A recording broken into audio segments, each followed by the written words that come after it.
streaming here. Like a countdown. Yeah. I mean, we could also edit this out too. Not too sure. Yeah. Yeah. Okay, let's see. It's live. It's updated. Double check real quick. Okay, cool. All right, I'm about to start the room. Cool. Yeah. And I want to mute over here on Zoom so I'm not going to be able to hear you anymore Okay. once we're on over here. All right, here we go.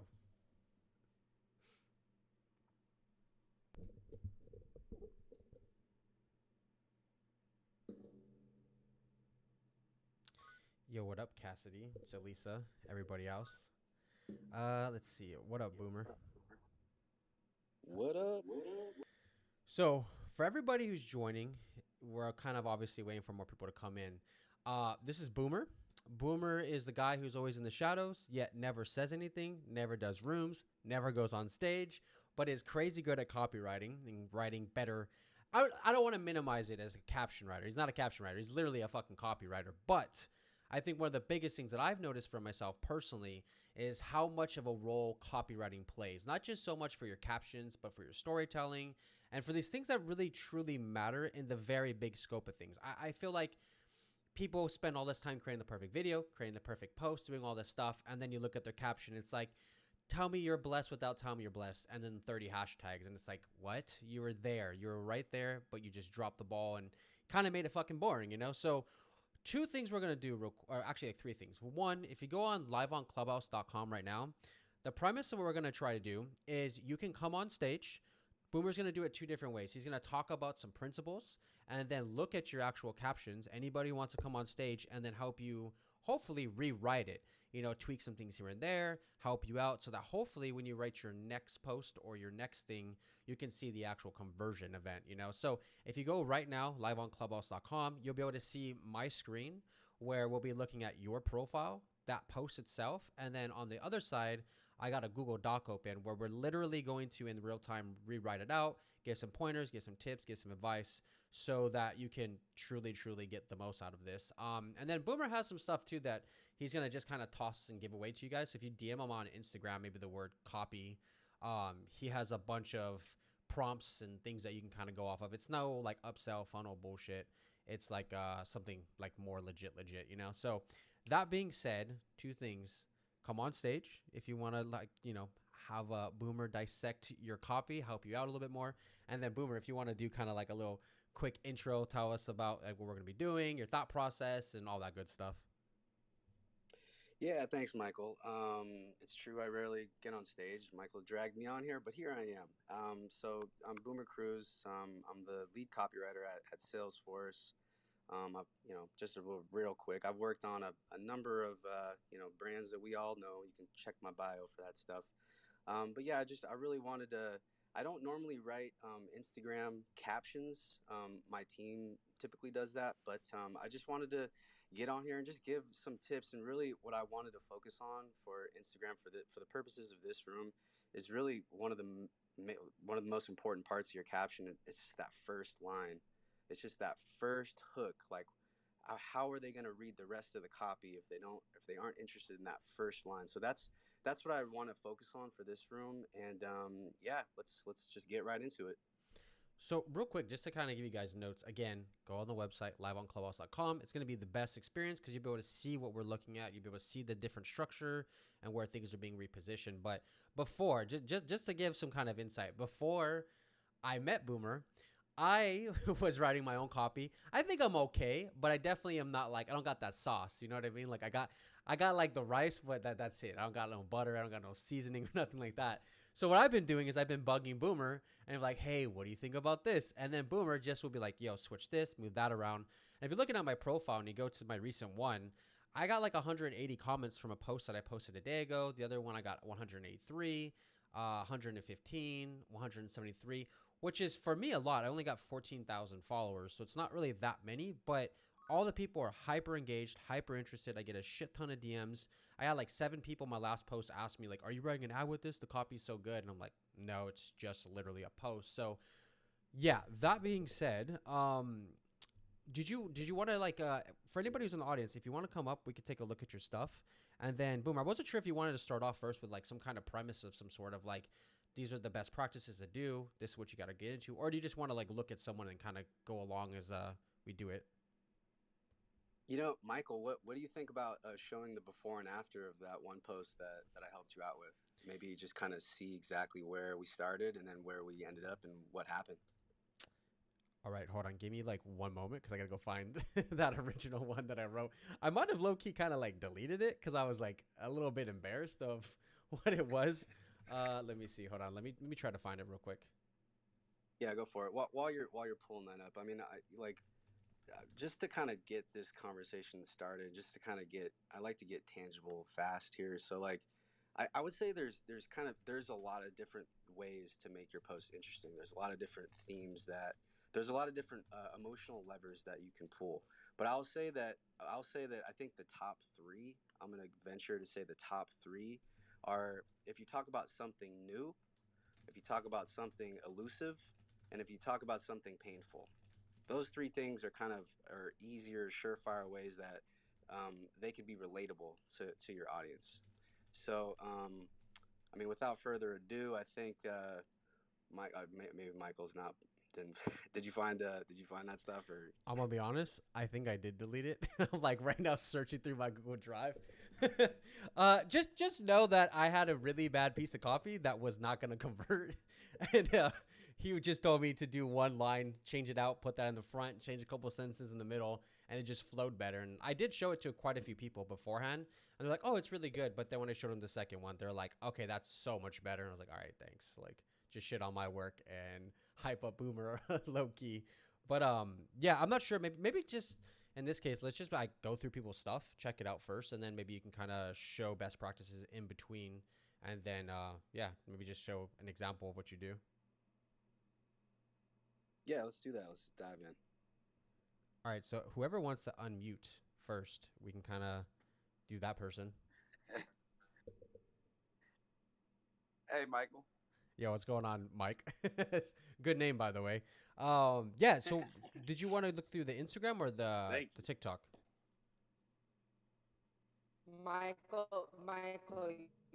you're robot, by the way. You're going in and out of robot. Am I? Do I sound better? Yeah, I just texted you, but yeah, you've been going in and out. Am I better now? Yes. Okay, cool. Law by Mike, did you want to go ahead and do your TikTok or your Instagram? You can do the Instagram. That's fine. We normally use the same captions anyway. All right. So if you go on liveonclubhouse.com right now, you'll be able to see what we're pretty much looking at. Is there anyone in particular maybe you want to take a look at or have us like check out first and go through it or just in general? Maybe we can start with that third one, the want to pass all your tests one. Want to pass all your test one. Okay, cool. Do you want to take a look at this one real quick, Boomer? Yeah, yeah. So I mean, so let's look at this. So you say students must watch this. Okay, okay. Well, so the question is, why should students watch this? First question. That's so they pass their tests. Pass their tests. Okay, right. All right. So okay. So then, what are the three things that you give like a couple tips on how to do that? Three things. Okay. So Yeah. what are those three things, real quick? So exercise, nutrition, don't cram, and teach it to other people. Interesting. I mean, what's the benefit of passing your tests? Uh, Getting good grades and hopefully a better job Okay. or getting Okay. into the college you want. Okay. Depends where you're at, what type of test you're taking, right? Yeah, because I mean that already sounds a little bit more compelling because you're elevating the benefit there. Like I mean, as a student, like I don't give a fuck about my tests. Like oh my god, my tests. But like okay, I need to get into that good college because I need to make my parents happy. I need to get that degree because I really want to get that law firm job or whatever it is. You know what I mean? I feel like you could probably say the same three tips get you the same, get you a similar thing. You follow me? Right, right. So instead of saying want to pass that test, what was the first line you say in the post? What Um, did it say? It said want to pass all your tests. Yeah, want to get into the college. Want to get into your favorite college. and then you tell them how to pass your tests. You Yeah. know, you let them know, hey, that you're passing your test is the way to get to that ultimate benefit. You know what I mean? Here's the other thing I would add is you went to Duke, right? Which Duke is a great school. So I would be like three reasons or three ways how I made it through Duke University or how I got a law degree from Duke because I think that's also like pretty compelling. Yeah. Yeah, and by that, like that's a great point because by that you're using yourself as a testimonial, as your own testimonial. Is it okay if I add something?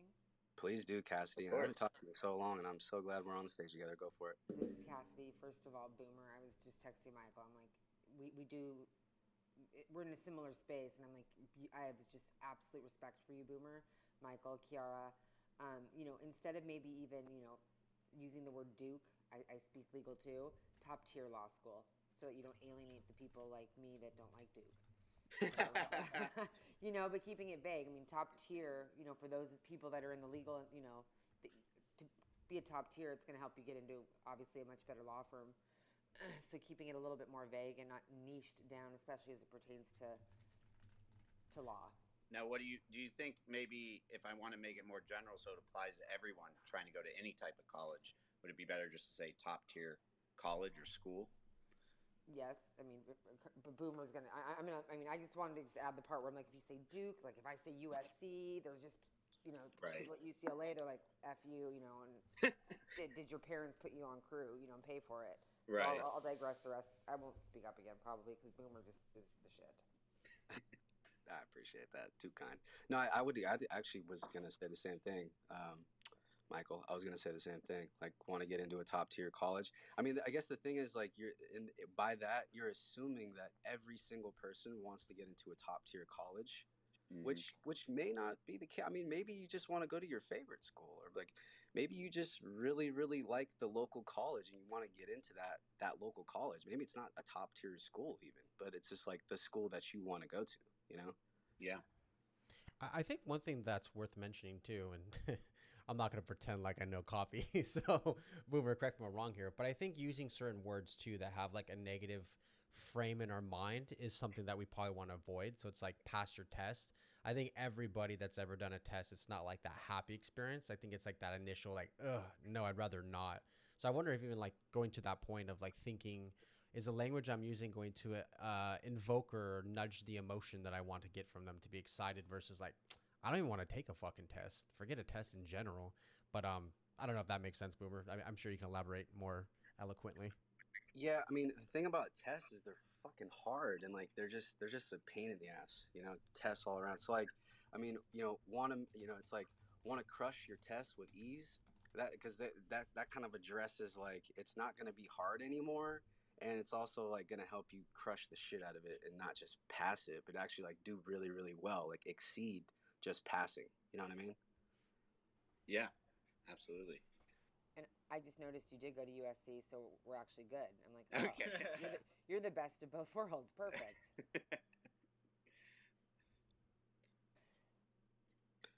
But yeah, I mean that's the quick feedback with that one. Does that make sense? Yeah, definitely. I really appreciate that. Is there kind of like maybe Boomer like a thing for everybody who's in the audience who's like not coming up or won't be able to come up, where they can kind of think about like how should I write this caption? Because like you did that pretty quick, where it does make sense. The first caption on the actual Instagram post was students must watch this, and to me, I feel like that thing that you said or initially was just a lot better, where it just got to that emotion. Is there something that like a practice or like a framework or a thought process that someone could like write down right now when they try to get that like initial hook for something that's generally applicable and not just like super specific? I think a good rule of thumb is like write down your point, the point that you want to make, like your functional point. Don't worry about how it's going to connect to anybody yet. Just write down like what's the point that I want to make here, and then from there write the way that it's going to connect with people. Like why would someone care about a test? That's like how I got to where that. Remember I asked you, I was like, so what's the point of writing a test? Like why would I want to pass a test? What's the point of passing a test? You know, just constantly asking yourself like why would someone want to do this particular action, or like why would someone want to agree with the point that I'm making here, like what's in it for them. I think that's like I think that, so say it straight and then say it great, to put it simply. I like that. Say it straight to say great. Is that what you said? Say it straight and then say it great. And then Like say two great. Okay. different steps. Two different steps. Two different steps. Because like the thing is, you got to clarify your point first. Because if you try to get to like the clever part too fast, then sometimes it's a little clunky and it's not super clear, and you lose a little bit of clarity, and you use some idiom or something that's like a little bit off or something. But if you say it straight first, and if you know exactly what you're saying, that's when you can articulate how to say it great, better. So I would say keep the two separate as long as you can, and it'll be a a more relatable and clear, and also making your point caption. Boomer, so it's not keep it simple, stupid. It's keep it separate, stupid, is what you're telling us. Yes, there we go. Keep it separate, stupid. I love that. Love that. Same. What is it? Acronym? I hope I got that right. Is that an You acronym? got it. Okay, cool. Yeah, you Yeah. did. It's just same metaphor. Where you're like, no, not really. That's not the word you're looking for there, Michael. Did you want to do another one with Fall by Mike, or did you want to maybe go into like a long form caption? Yeah, Michael, remember that one post we were looking at? It was about the fifth. Oh yeah, yeah. With Let's pull that one quick. okay, hold on. Let me pull it up on my other And screen. while Michael pulls it up, Boomer, I have a question for you because you guys asked, with Mike here on stage, and he said that he uses the same caption for his TikTok as he does his Instagram. Is there any value to be maybe added to the conversation that sometimes that isn't maybe, or in your experience, is that always the best practice, or is that something maybe to expound on? Yeah, that's a good question. As soon as Michael, as soon as you said that, I was like, ooh, like I thought, like, oh shit, well that might be that might be the first problem. No, because just I'm gonna defer to Michael on TikTok, but I'll say on every other platform that we advertise on, that I've ever advertised for like big businesses on, we always change the copy for the platform. Always, we never ever copy and paste. That's like that, and that might be okay, but just because I wouldn't want to run the risk in having the customer or the prospect see both captions, and it's just kind of a lazy copy thing. That's just my, it could be just my opinion, but I think customers and prospects like appreciate like when you can talk about a subject in a plethora of different ways. If you have like copy and pasting is just a little, it's a little it's a little lazy, I think, me personally. Yeah, I think, and like maybe John, if you want to hop in on this one, I think it does depend on the platform and then also what feature of the platform. So like Rails, you know, you don't get a long piece of copy there. It's just like one to two sentences and that's all you got. But if you're maybe doing a post, then, you have what 2,200 characters to work with where you could tell like a story or bring them along. I, I I think it just depends. I mean, a lot of people's audience on TikTok, generally speaking, for the most part, is usually different or somewhat different on Instagram, just because they might already had Instagram for a while, or maybe the audience they've curated from Instagram came from Clubhouse, where most people's TikTok comes from just organic reach or whatever. But I'm kind of curious, John, what's your thoughts on that, like the copy and like the storytelling elements? Because I know John's. By the way, everybody should go follow John. He's about to kill it in the content creator dynamic. He's going full time in it. But I'm wondering from your perspective, John, also working at Instagram or had worked at Instagram, what's your thoughts? Yeah, yeah. Thanks, Michael, and great to be on the stage. So I think it's not only dependent on format, it's dependent on timing. So one little trick and tactic that I recommend people using, especially if you're posting on Reels or TikTok, and that's starting to get more distribution from people who don't already follow you, make sure you put your own handle in the caption and say something to for more like follow, like for more like photography tips, like follow me. I know it sounds a bit too call to action, very upfront, but you have to remember that your reel is getting exposed to a lot of people. If it's taking off, if it's not, just keep a normal caption. It's getting exposed to a lot of people, and especially on Instagram, that's what's clickable. The handle being there, in addition to the follow button. And I've seen people like increase their follow rate as a result of that. And then once the reel starts to like cool down, or the TikTok starts to like kind of settle in, not get as many views, go back to a normal caption of like describing the post. But initially, like when it's taking off, I think even getting very dynamic about like shifting out the caption as you see it getting traction. And same goes if it's a collaboration. Make sure that you're tagging the person in that first line before it gets truncated. So I would just add like the wrinkle of timing in addition to format. Love that. Can I Love ask? that. Hey, can I ask a follow-up question, this Waleed, for John on changing the caption? Yeah, go for it. Yeah. Okay, thanks. Hey, John. So I noticed that I'll have some posts go viral, whatever that means, and then some just didn't have a good day. But I noticed that whenever I change something that's doing pretty well, let's say I update the caption, I noticed an immediate fall in engagement, like right after I edit the caption. Is I that just, noticed as well. do you, okay, so is there any truth to that, or would you mind elaborating on that? Because I think it does relate to, to copy, because sometimes you'll have a better idea and you're like, oh, I should have said this, and then it suffers. It shouldn't, and I've looked at that into that as well when I was at Instagram, and the caption is one of the things that is actually not being factored into the like distribution as much as like other things. Like let's say, oh, like are people consuming your past work? Therefore, they're likely to consume your next work. Are they consuming related content? So a lot of people like fixate on the caption. And I get that question a ton. Like, does changing it like plummet the reach? Typically what happens is like people are actually like editing it at like a time of day or like they're editing at night, and like the distribution isn't going to be as much if like you're a US audience, and so they correlate the two, where it's like, oh, because I edited it, therefore the drop, like I'm seeing a drop.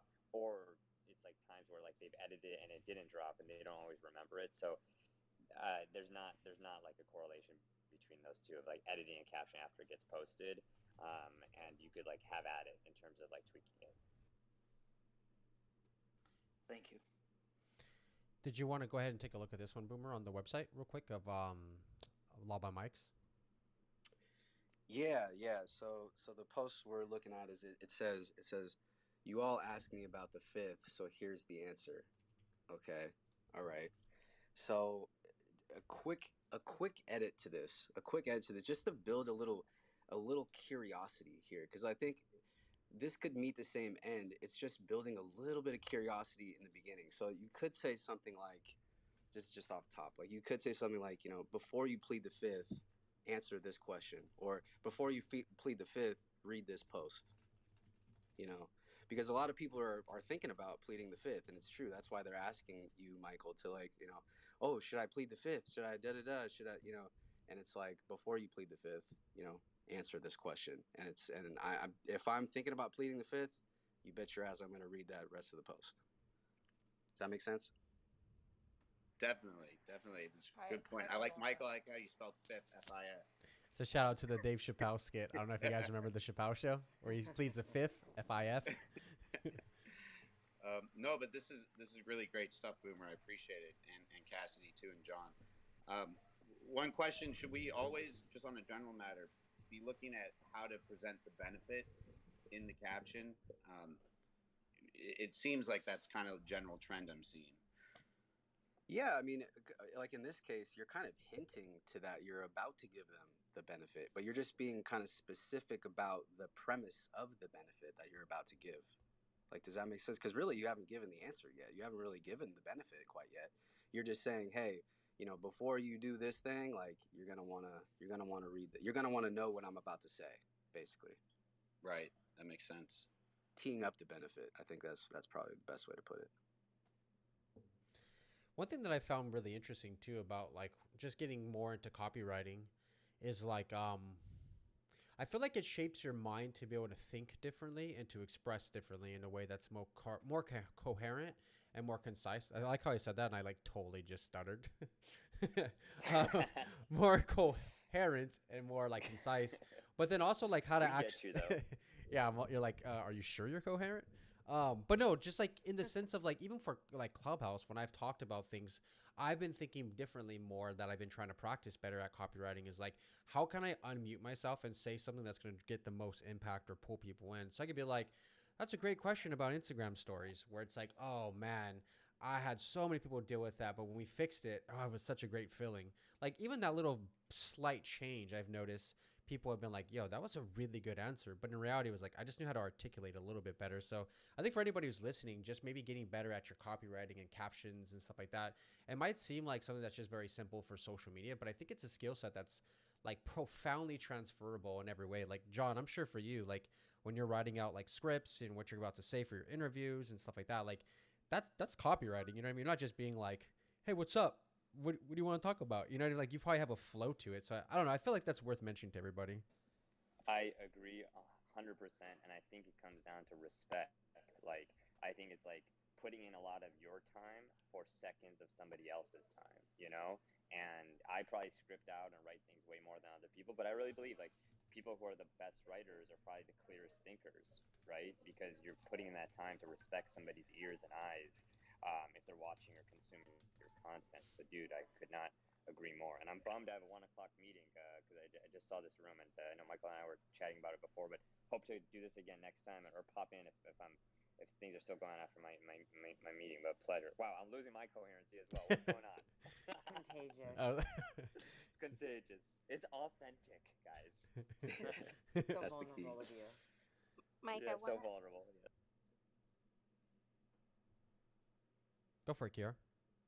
sorry, I was just gonna say, like, Mike, since you're a pretty viral star on TikTok, I would also add that don't be afraid to use like pop culture references or TikTok trend references in your captions. I actually think that's a really great way to amplify your messaging, and it tends to work across Instagram too. I see some people like cross post, and I think they generally translate, but I think that's a really good way to just keep it kitschy and fun. That's a good point too. And also I wanted to add too, just while we're on this post, like the plead the fifth post, like what something just an example I can make out of this is like think of this through the three lenses that I mentioned earlier of like something new, something elusive, something painful. Like for that post about pleading the fifth, like you could say, don't make this mistake, in pleading the fifth, or here's what no one knows about pleading the fifth. That's the scarcity play. It's like, or it's like, here's, what I mean? Like why pleading the fifth is tempting, but not a good idea or something like that, where it's like, oh, wow, this is some scarce, like elusive secret information. Or it's like, oh, wow, this is going to help me avoid pain. And that's always a compelling way to hook someone in. You have those prompts, by the way. Maybe I should show it really quickly. So, like, these are like three of them, and there's only five per each one, like a theme. But if you message Boomer, like, I don't know, type in the word copy on a DMs, he had a gigantic ass list of them. And I'm like, well, let's cut this down for this premise. But if you want a bunch of them, I think, like, it's kind of like what you're saying right now, like the theme, something elusive, theme, pain, and then just some question prompts to ask. So it's like, what happened that never usually happens? Like just to ask yourself that question when you're writing your copy. So if I'm doing something maybe like, how to go viral on TikTok, where it's like, okay, what's special to you but no one else? Where it's like, okay, let me ask myself that question so I can kind of get that theme for it and kind of hopefully say it out loud in a way that's like, okay, this is like pulling me in or whatever. I don't know if you want to take over on that one, Boomer. Yeah, I mean, it's kind of just what I was talking about. Just like these are just kind of yeah. Like I have a really really long exhaustive list of like questions that you could ask yourself, but these are just kind of it's a shortened version of it. But these are just like prompts to kind of get to the point that you want to make. Again, like making that clear point is probably the most important. I wouldn't say the most important thing. Half as important as coming up with something that's going to hook someone into that point. So because I mean, truthfully, like you got to hook someone into a thing, yes, and you can get their attention. But then if the post, if the point you're actually making isn't very good, then it's not gonna resonate, or it's not gonna get shared, or it's not gonna do well in the long term. So yeah, I mean, these are like the three buckets. I won't repeat myself, but they're there, and contact me if you'd like to get access to it. All right, Boomer, quick question, or Michael, when you're saying something elusive, just because I know your top five, Boomer, are you meaning something exclusive? Is it or Well, elusive, both? exclusive, Okay, scarce, yeah, secret, yeah, it's all kind of in the same kind of okay. territory. Yeah, yeah. Hey, Boomer, I had one question for you too with this post that we were just looking at. The hmm as far as the text bubbles go, the listen to this, protect your life is that what's your thoughts on that? Listen to this. Where is that? Where is The that very set? first scene. Okay, let's watch it real quick.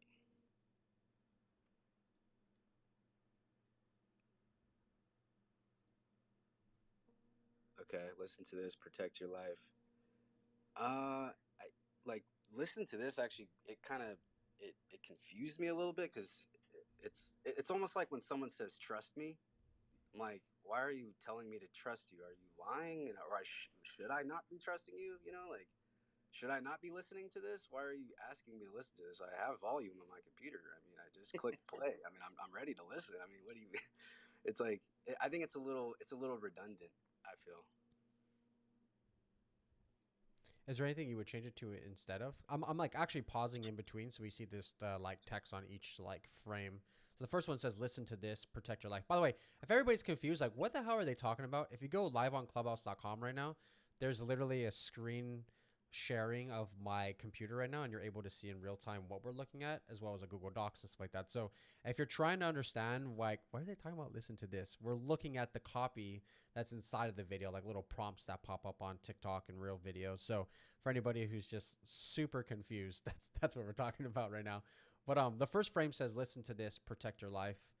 And then the second one says what does and like a angry emoji does that mean? I think it's like what the fuck does that mean?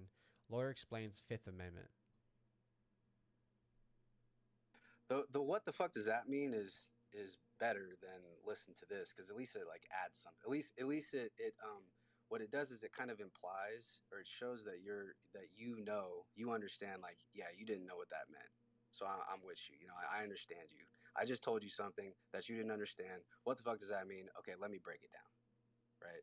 That's the kind of the logic flow that you're taking them through at that point. But like listen to this is yeah, I mean, for me it's redundant. I mean you know maybe I don't know. Maybe I feel like TikTok is such a new platform too. It's like it's good to experiment. Like I feel like it's hard to say anyone is an expert at this quite yet because new experiments are gonna reveal new things that work. So I think like to be that definite. Go ahead, Sean. You want to say something? Yeah, yeah, kind of. I was just like talking to Michael in the background. I usually just like lurk. So, with that video, like I wouldn't say like what does and then emoji that mean because that's just so many words and wasted breath. Like every frame on a TikTok matters, and I would say like what's that mean? That's like three words and gets to your point way quicker. And it sounds kind of stupid saying like, oh, that little change could mean anything, but if I just see that in like the first second that I hopped on live on Clubhouse and like was like, oh, that's like a red flag, like too many words on a text box. I can't imagine like what other little small things could be going wrong. So like really difficult words, throw those out. Like no one cares to read like hard words. Keep it like first grade level, obviously. But like what the emoji does that mean? That's not an English sentence. Like what's that mean? Boom, one line, super quick. Like I usually get pretty high views with my clients and like Mike, you usually like you get pretty strong engagement. Those little tweaks are what can get you to go even bigger. Yeah, I love that, I Sean. appreciate that. Yep, good at it. Do we want to move on to somebody else now? Like more of a longer form caption of some sort? Yeah. Let's move on. Who else wants to unmute and have their caption possibly or copy dissected? Hi. Hello. Okay, I think Riddle or Riddy? Yeah, Riddy went first and then first went second. So we can go in that order. This kind of sounded funny. First went second. Okay, so are we looking at your Instagram? Yes. So I'm a natural nails technician and I do lash lifts as well. And I always struggle with my captions of how to captivate new clients. All right, so you can see it right on the website, everybody, or Boomer, you too. Yep, I can see it. Okay, so is there anyone in particular that you wanted to take a look at? Riddy. Main, we can go to the video, the third one down, because that's like my new nail room now. Yeah. Oh, up, Oh, down. Sorry.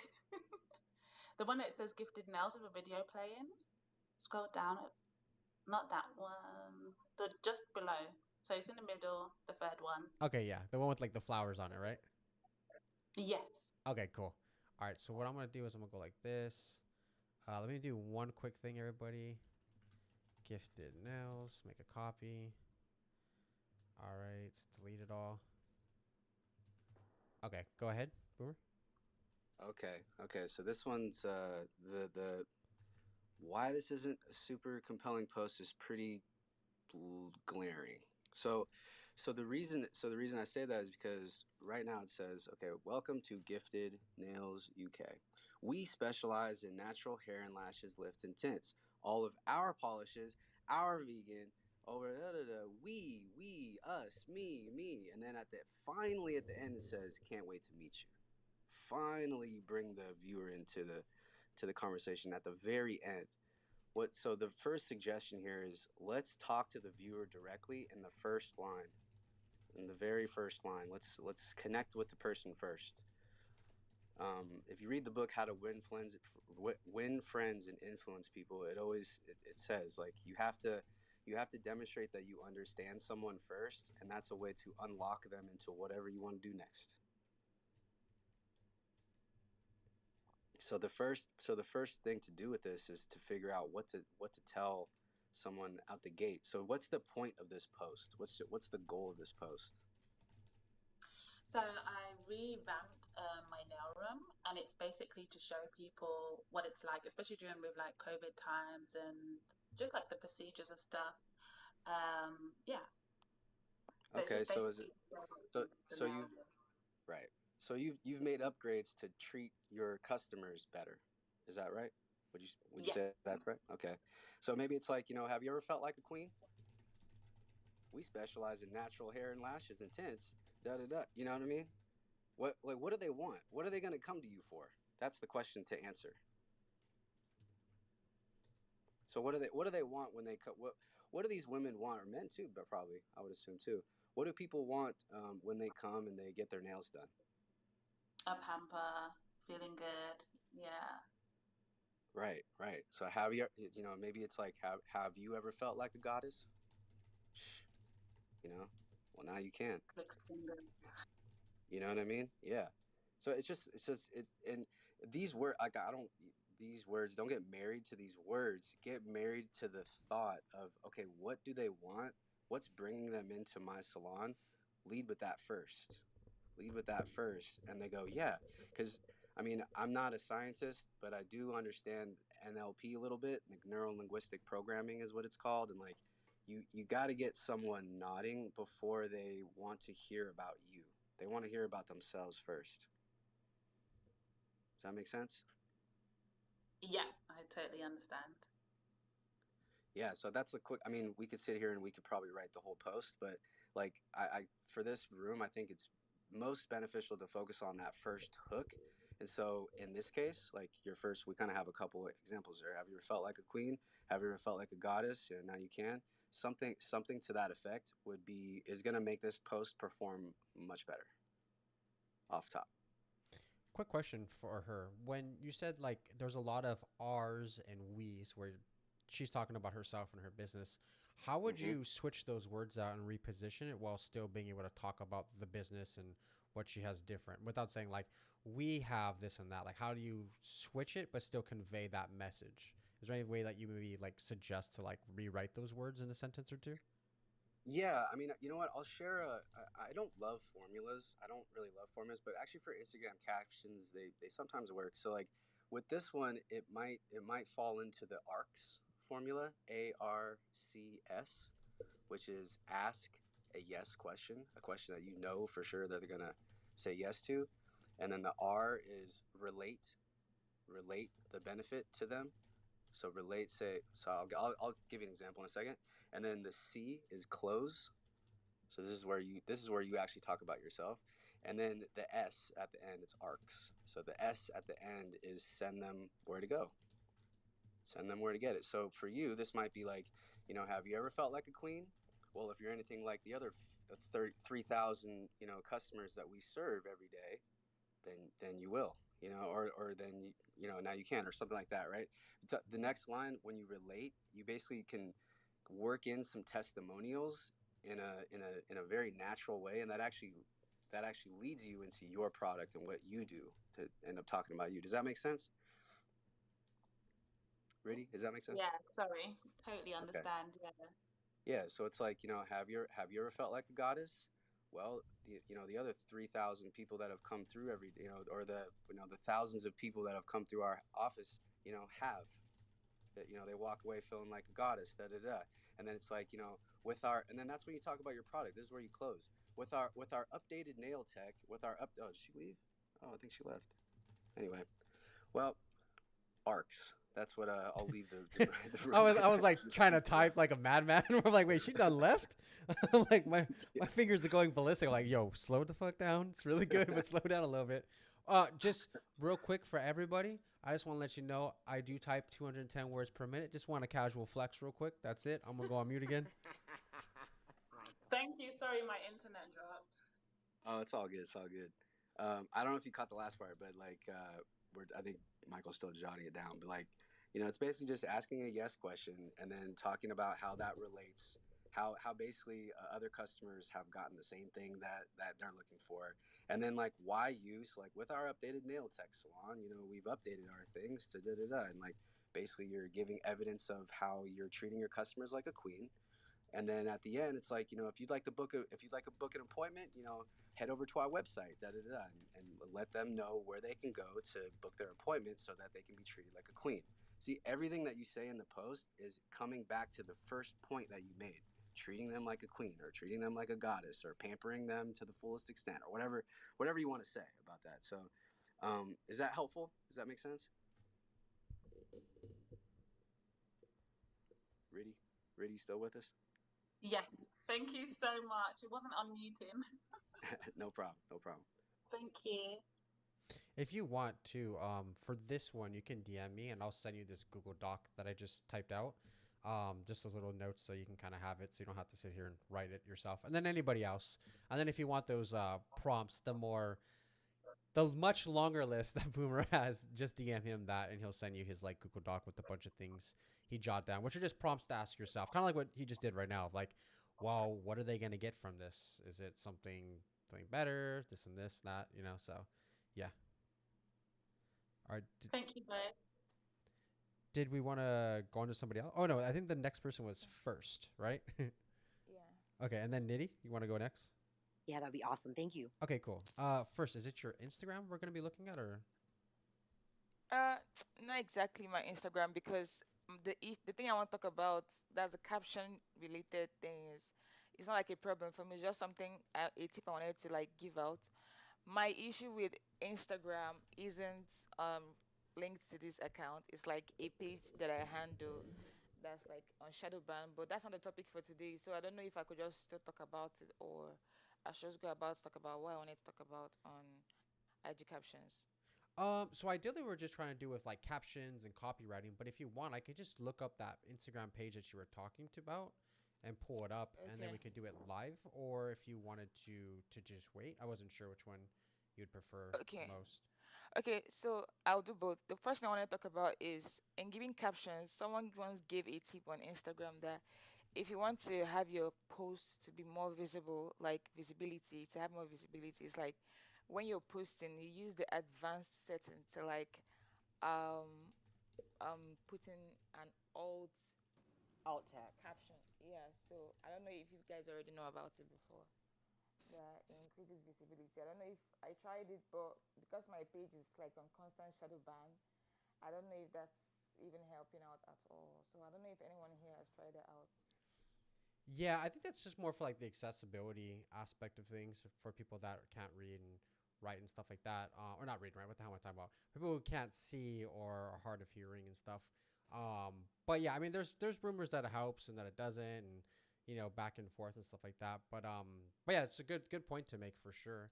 I wasn't sure, like, Nitty, did you want to go ahead and like go look through your caption and check it out? That would be fantastic. Yeah, I'm so grateful. Thank you so much for this masterclass. I just downloaded Instagram a year ago, so I'm still kind of getting my footing there. But I'm a mental health therapist and I do content relating to mental health, try to provide some pointers and tips. So let me pull up my Instagram.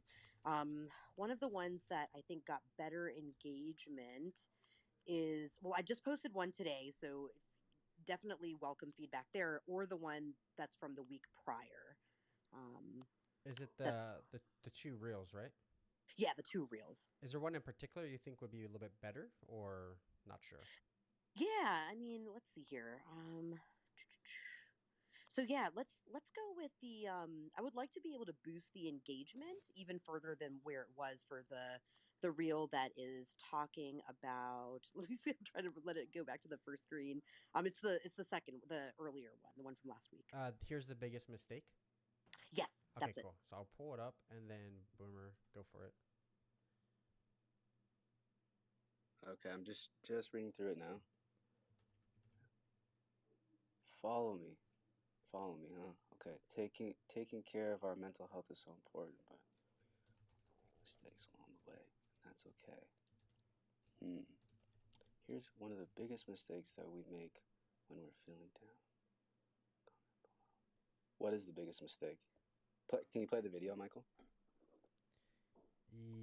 Yeah, I'm gonna play with audio too. So if you guys are watching on the website, you'll be able to hear the audio as well.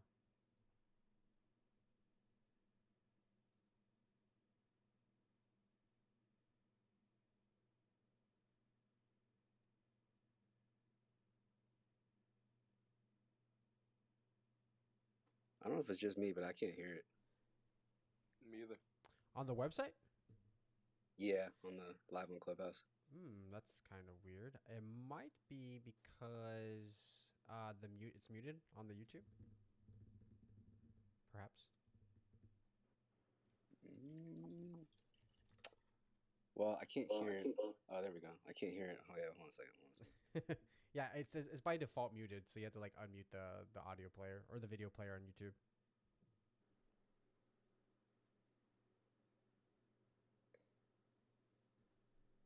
For everybody, this is a super awkward pause. If you go to the website liveonclubhouse.com, we're just like watching it and listening. But like for everybody who's just in Clubhouse, it's like, wait, what?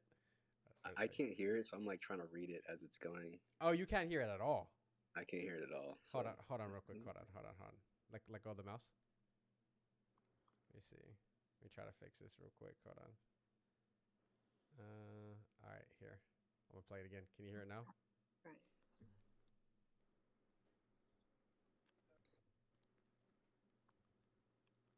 It's funny because I can see Boomer's face right now, and I'm like watching his eyes dart around. He's like, I don't know what is happening right now. It's not working. It's okay. It's okay. It's all good. It's all good. So, okay, when our feelings, the feelings actually intensify instead of being curious. Okay, so, I mean, okay, so John came in earlier and mentioned that it's good for us to put our handles in the post copy. So, that's good to have in there, but definitely not the best place for it. If I'm looking at this and I'm reading this, like follow me, and I'm like, okay, I'm sure there's good information to come, but I don't know that for sure yet. You know what I mean? I'm not. I would say, like neuro linguistic programming wise, I'm already kind of going like, I haven't said yes yet. I haven't started nodding yet. Like, I'm not really. I'm not in this yet. And then it's like, okay, taking care of our mental health is so important. But we often make mistakes along the way, and I'm kind of like, okay, like taking care of so like you and I's mental health is really important, and I care about you, but like I more care about myself. And I'm just kind of going through the process of like someone that's reading this, and like this isn't something that someone would probably tell you, but realistically, like it's like if this post started off by saying during COVID, like like let's see, but we often take mistakes along the way, and that's okay. Like uh, um, do you it's like asking a question, I think, would be a good start here, because it's like it's something about like making mistakes along the way. Like, do you realize? Do you, like I'm trying to think of this on the fly here. This is hard to write on the fly. So it's I'm trying to understand I guarantee that there's better information within the video itself, and I'm sure like is it Nitty? How you say your name? Yeah, it's nitty like nitty gritty. Yeah, Nitty. Okay, nice to meet you. But yeah, so like I feel like you want to lead with something tangible, specific, and up top, like where I'm curious to learn more about that thing. Does that make sense? I can't hear your video, but I'm sure there's like something tangible in the video that you could lead with. Yes. Okay, so I guess this leads me to a question, because I wasn't sure if a strategy for Instagram to get people to actually watch the reel, in the caption, should I give away what the thing is? Because I've really debated this. I'm like, man, maybe I should just put what the tip is. But then I'm like, what's the incentive for them to watch the reel? So definitely curious to hear your thoughts there. What is the tip? So the tip is like, okay, so basically what the reel talks about is when we're feeling down, our first strategy is to get on TikTok, get on Instagram, and doom scroll away. We disconnect from our feelings. So the tip is instead be curious about what you're feeling inside, explore it, and that actually helps to reduce the intensity of the feeling that you're experiencing. Essentially, like the more you ignore it, the more intense it gets, if that makes sense. Boomer, could I jump in real quick? Go, yeah, actually, real quick. Let me just because I'm on the train of thought. Go ahead, Sean. Right after I'm done with this one, it's like so. I lost my train of thought. So this one, I think what you could do is kind of what Michael did and like tee up your point. To like tee, I think this you could tee up your point. You could say, are you avoiding, how your true feelings, or something about what you just said about avoiding or about, um, go ahead, Sean. Let me think about this for a second. My bad, bro. You said it well in the second half of your video, and something that I've come to learn is when I have creators block or like writers block specifically, a lot of times if you take the second half of your content, aka like the second half of your text boxes, your script, and throw that at the beginning and kind of reverse the order of what you have, it actually makes sense. And it sounds like random to say that, but I did that with your video, and you said something. I took a screenshot of it. It was when we ignore our feelings, the feelings intensify. Instead, let's be curious and lean in. I was like, oh, that should have been like what she started with. And I don't know what your call to action was, but I'm a pretty like aggressive person when it comes to if I think for a split second I'm going to swipe away from your content, I'll let you know because 99% of like your audience will too. They just won't admit it or they think they'll stick around because they're your friend. But there were so many words in the call to action, bro. You can have like 5 words maximum. And this isn't a law. Like, yeah, you can have tons and tons of texts and bids and it works. But if you want to systemically like grow and build an audience that actually listens, you can't be like praying that these types of rooms will happen where you can explain your content because that'll never happen. You get maybe 5 seconds to show off your video. So make just the first sentence of your end call to action where you were like, follow for more tips. That's it. Like, don't ask for too much because the more you ask, the less you'll get. So, yeah, again, I would start with that. When you ignore your feelings, the feelings intensify. Let's be curious and lean into that because that's an immediate like, yo, here's a thing, here's what you do, and I'm like, all right, what does she mean by this? And then you say our inclination is like to hop onto IG and whatnot. You kind of rambled on, like it was like a paragraph. I don't want to read that. Like I saw that and it was immediately disengaged. I would have just had like the second half of that statement in there where you say like our inclination is to hop on socials. We shouldn't. That actually hurts us. It's like get to the point a little bit quicker and kind of switch up the order, and I think you'll be a little more effective. Yeah, I'll add on to that by saying like you could say something like what if I told you your IG and TikTok was hurting your mental health? Then you get Ooh. into the rest of it because then I'm like, oh shit, I spend so much time on these platforms and it's hurting me. Oh no, like how can I avoid that? What should I be doing instead? That's why I would read your post and watch your video to learn how I can avoid that. So yeah, I think here you're trying to drill into a pain because you're noticing something that not many people are understanding, and that's actually kind of goes back to like the first bucket we were talking about. Like you see something that everyone doesn't see right now, so like you can actually shed a new perspective to everyone and make everyone see TikTok, Instagram, and socials differently. And so that's a compelling hook right there, that you have new information to share. And there's a bunch of different ways to word that. That's why I don't want to word it exactly for you, but like it's just more of a direction. Like make sure that you're piquing people's interest with something that may hurt them, and you want to let them know how to avoid that. Does that make sense? That is so helpful. Absolutely. And I'm just going to like synthesize what y'all said. So I'm taking away basically, get to the point in the first 5 seconds of the video. Even if it's a 30-second video, go ahead and throw that top tip out there. Keep it short, succinct. And then in the caption, make sure that you're actually leading with that top tip as well, either through the question like you kind of threw out there, Boomer, or Sean, kind of what you put out there in terms of like that pain point and speaking to that right off the bat in the caption. So that is super helpful and I'm really grateful. Thank you both so much. No problem. No problem. Yeah, thanks for chiming in, Sean. Too. One thing I want to add Yeah, to with that quick actually. PSA, my name is Schwan, by the way. Schwan, sorry, brother. Sorry, brother. I know. I've heard Got the like W with that. 7 people say Sean. I'm like, I just messaged Schwan. I was like, shh, what? I put like a bunch of W's. Schwan, you yeah, it's the Schwan song that he's trying to make sure we're all aware of. Got it. That makes sense. Schwan, you should go Well, change your name to a capital W, just so it's like very pronounced. Copy 101. but hey, one thing I wanted to add to that, Nitty, you said something interesting. Like, I don't know if I should give it all away, or I don't know if I should kind of give the punch out. And I want to share this project that one of my friends worked on for Netflix. And they enlisted Netflix enlisted some social scientists and some sociologists, and they studied why people watch series after they see certain trailers, and they found that it when the trailer shows like a really pivotal part of the story, like almost like a secret of the series, like when someone dies or someone was the killer all along, and when that's actually in the trailer, 90% of the time people are more than likely to watch the series. And it's counterintuitive because you think you're giving away the punch, but actually when people learn the punch, they actually are more fascinated how they got to the punch. Like how did this person end up in this situation? That's like why I'm going to watch the whole series now. So just a little bit of insight there, just to unlock that fear. And It's such a great point. this is Cassidy speaking. First of all, hi Nidhi, how are you?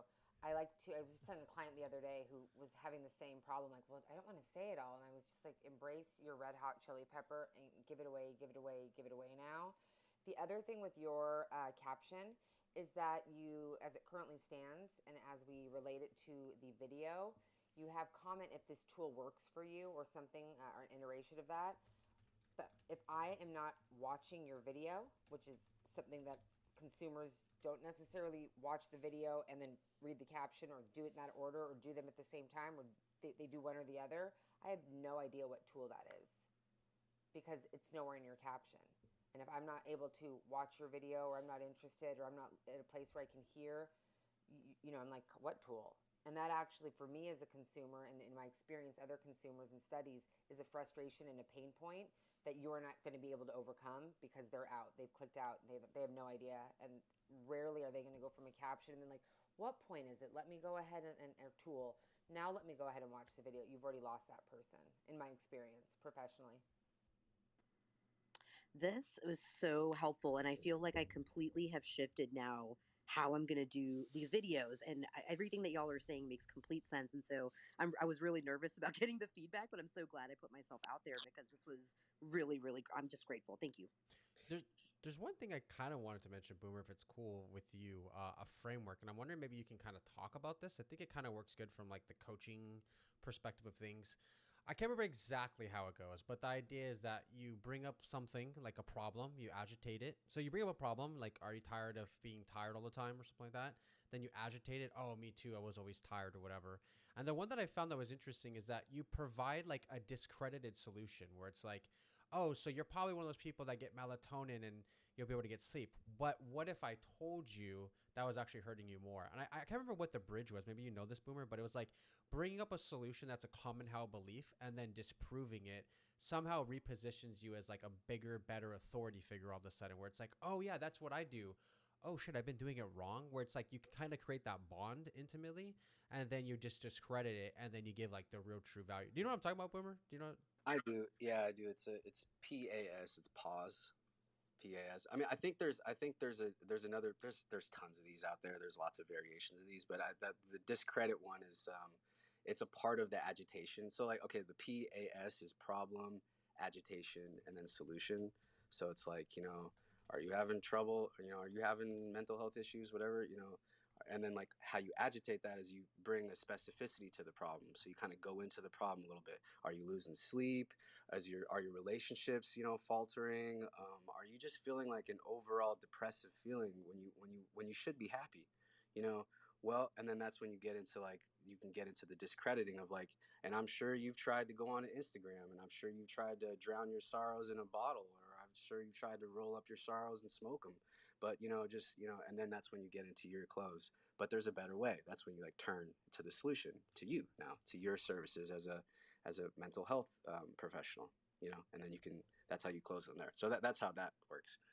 Also, too, you know, one quick little thing, I finally heard the audio on the video, and you say, like, you say, if you're anything like me, at some point in the video, so you're, if you're anything like me, da da da da, you could throw in there, this is just a more, it's more persuasive, and it just kind of gives you more valor when you say, like, if you're anything like me, or like the other, or like however many people you've helped, right? If you're anything like me or the other 500 people that I helped last month, then you're probably making the same mistake, you know, like, and you can just give, you actually just like, you, you give yourself credibility by just like virtue of like saying, yeah, this is what I've done. And this is how many people I've helped. And this is how many people are going through the same exact thing that you're going through. So now as a viewer, I'm like, oh, wow, she's helped everyone that has this mental health thing. Like, oh, she can for sure help me. So I seen another this. little I seen this like mini documentary real quick. I want to tell a story. Sorry, guys, you're gonna have to hang with me for 30 seconds. I thought it was interesting. This guy It's was. your room. I was listening to this guy talking about persuasion, on stage persuasion, and what he would do is he would stand on the left side of the stage and he would use his hand and point to the right and be like, "You need someone who's gonna help you," and he would point to the right where like this little place marker was. He's like, "Someone who knows what you can do," and he would just say all these overly positive things, things that he wanted to talk about for himself. But what he was doing, like NLP wise, is that he was constantly saying positive affirmations, and then he would move over to the right side of the stage where he was just pointing this whole time, and then he'd be like, "Well, let's get started." But he didn't have to say all the other things and all the other dynamics of like, "I'm the best, I can help solve it." He just like shifted everybody's attention to the other side, and like subconsciously, it kind of planted it, which kind of reminds me of the whole thing that Boomer just said right now with Unity of like, you know, I've helped 500 people, or if you're like the other five people that I've helped out recently. It's not like you're saying like you're the shit. It's just like, oh, you know, I've dealt with people like you too, and I can totally help you out. So I don't know. Hopefully that story makes sense. But I remember watching that. I'm like, that's kind of a cool trick. Just like see all this cool shit over there, and then stand and like, sup, like it's me, surprise. Well, this is Cassidy, as somebody who studied linguistics with an emphasis in nonverbal communication that does, you know, jury selections. I mean, it's proven, it's science, how that, the benefit there. And any, you know, dependent upon what your end goal is and what your, you know, ultimate call to action is, or what you're looking to achieve in your business, you have the option of saying the 500 plus people I've helped, or you have the statistical, you know, and or analytical research that you can provide. You're just like 87% of the general population. You know, you mean, as long as you can back that up and you know, use that with some type of intellectual honesty, that's a huge component too, because numbers absolutely speak. So you can have the people you've helped, or just in general sense, you know, your 97% of the population is like this, so to speak, as Boomer would say, da da da da da, which I love when he says that. I know I'm home, and I know Boomer's in the room because I hear da da da da da da da da da da. It makes me so happy.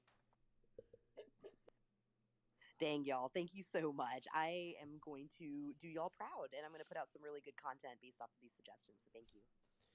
Hey, Boomer, real quick too. Is there any books you would suggest, or blogs, or you too, Cassidy, or something like to read for like better copy? Boomers. I hope everyone, like Michael, get ready to type your 210 braggadocious keys, whatever, a minute, because Boomer has the best selection of books, and I will edify and stand by every single one he is going to say I have read just for sport, and I'm so excited for all of you to hear because they are legit.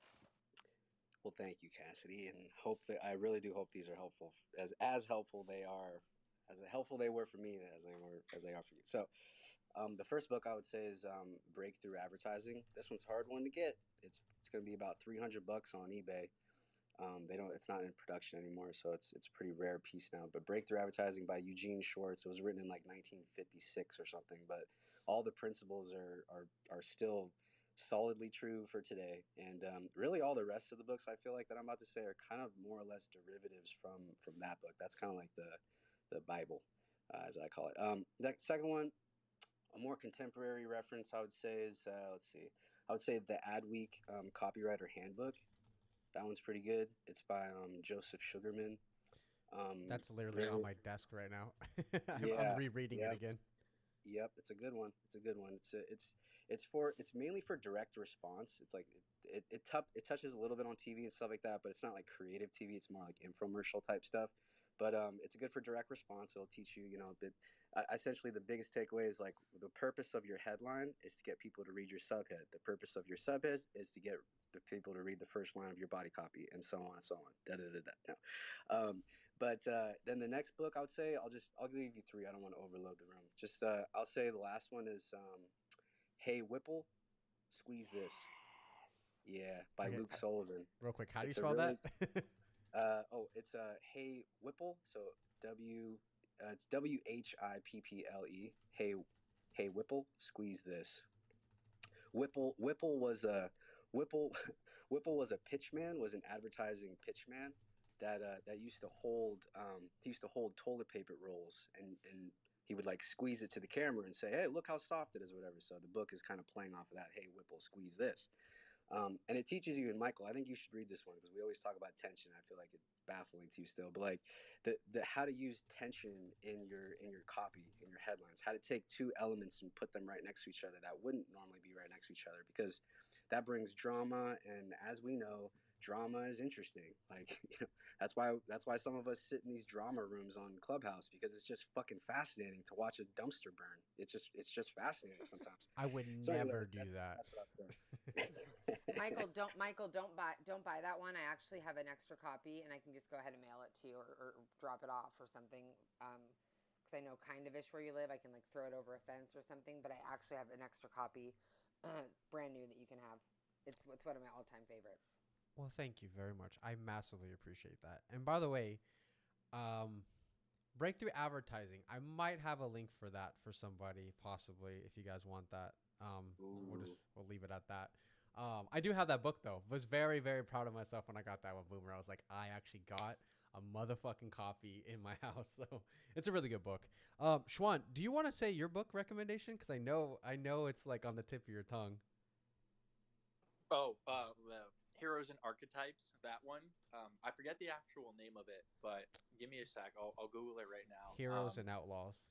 Yeah, Heroes and Outlaws. It's about like brands and archetypes and like the 12 different storylines that like Coca-Cola and Nikes of the world use to evoke emotion in their ads. So like when you see the mom that takes their kid to soccer practice and then gets to watch them play at like the highest level and then give them a hug after a goal, like you feel some type of way, and then you're like, "Damn you, Coca-Cola."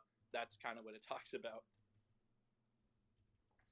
I feel like for you, Schwan, that was like the book that like, and I could be wrong here, but I feel like it changed your life type of thing, where you're like, I see clearly now. Yeah, more or less. Yeah. Okay. Okay. So, did we want to do someone else? What are you thinking, Boomer? Yeah, let's move on to the next person. Yeah. All right. Whoever says their name out loud first. I was gonna try to do something funny, but like whoever guesses Boomer's favorite color, but I'm like that could take forever. Never mind. Whoever wants to go. Hey guys, this is Christy. How you going? Pretty good. Hey, Pretty good. Chris. Can you guys? Oh, sorry. Your Instagram, right? Yeah. Okay, cool. Sorry, there was a pause moment. I was like already on your profile and scrolling down. Then you said, "Hey, what's up?" And I'm like, "Okay, don't be rude." You're like, "All right, well, never mind." Let's see. Make sure I got it right. There you are, Christy. Follow back. Get that out. Okay. Thanks, honey.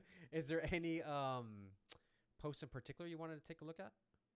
Yeah, look, I'm not great at reels, but I did one the other day in the sense of trying to work through I can't remember the actual adjectives, but it was um, like pause, but it's a slightly different one. But I was trying to get into the pain points of mums who are completely burnt out. They've lost themselves in, sorry, in the drudgery of being on for everyone else all the time. So, my biggest problem at the moment is that I'm finding it really hard to narrow down my solution in a word or two. Like, because as mums, like, what we want is ourselves back, what we want is energy and time.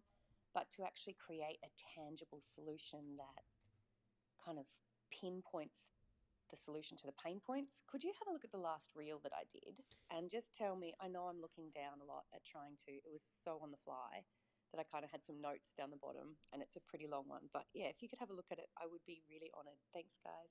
That's the one oh so for everybody's listening, go liveonclubhouse.com, click the video, you'll see the screen itself. So I'm looking at the one that says "Are You a Mom" as a title, right? You have like a black sweater, I think, on, or a jacket of some sort. Is that the one that you wanted to look at? It says, "Hey there, soul sister, for those of you who are moms in their 30s or 40s." Is that the one? Christy, you're on mute. I believe that was the one, though. Yes. Yes, that's the one. Sorry. Okay, cool, perfect. Boomer, go for it. Speaking to myself. Well, let's first ask, like, what's the what is this page for? What's the goal of this whole page? Like, why does this page exist? My whole goal, my mission in life is to make mothers not feel like they are alone, to be able to bring together a sisterhood so that we are supported in our journey and we've got a space to be able to lean in, to feel seen, to feel heard, to feel understood.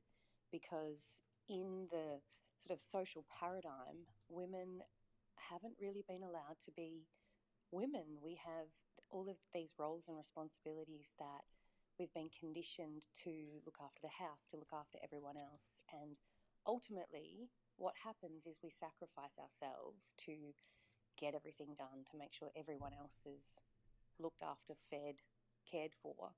But what happens is that we lose our sanity, we lose that passion within us to become something more. And that sort of soulmate client that I'm looking for is that woman that had that passion in her younger years, that she knew life was going to be amazing, and it's less than amazing right now. I hope that helps. Okay, yep, that makes perfect sense. Now, do you sell a product? Is this a business at the end of those values? Is there a business on the end of this? Yeah, it's a group coaching program, and we sit in Sacred Circle as women together each week, and work through a program to, you know, get out of our heads, to reconnect to the body, to actually, you know, unlock the gifts that we came into this life to share, and to really build self-worth and self-love so that we're giving to our kids and our family and to life from a full place instead of from running on empty. Okay, got it. That's interesting. Okay. So with this post that we're looking at, what's the point that you want to make with this post right here? That post was a kind of a call to action to say I was trying to recreate my program, and I'm looking for a few women to actually go deeper into, you know, who they are and what was actually calling them in life, to reach out and say, hey, I want to be part of that program. Okay, got it. Okay. I'm just kind of reading through the post right now. I'm trying to find what's the hook here. I'm trying to extract like something. Usually, a rule of thumb is like when you write out a story and you kind of write out this stuff, I it's very typical that the hook is actually somewhere in the middle of the story. It could even be the end of your story, but it's typically from like the middle of the story. So I'm right now I'm just kind of skimming through because I've been listening to it. I haven't been able to read it. So I'm just kind as of skimming through it. as Go you ahead. read it, Go ahead. I'll say this.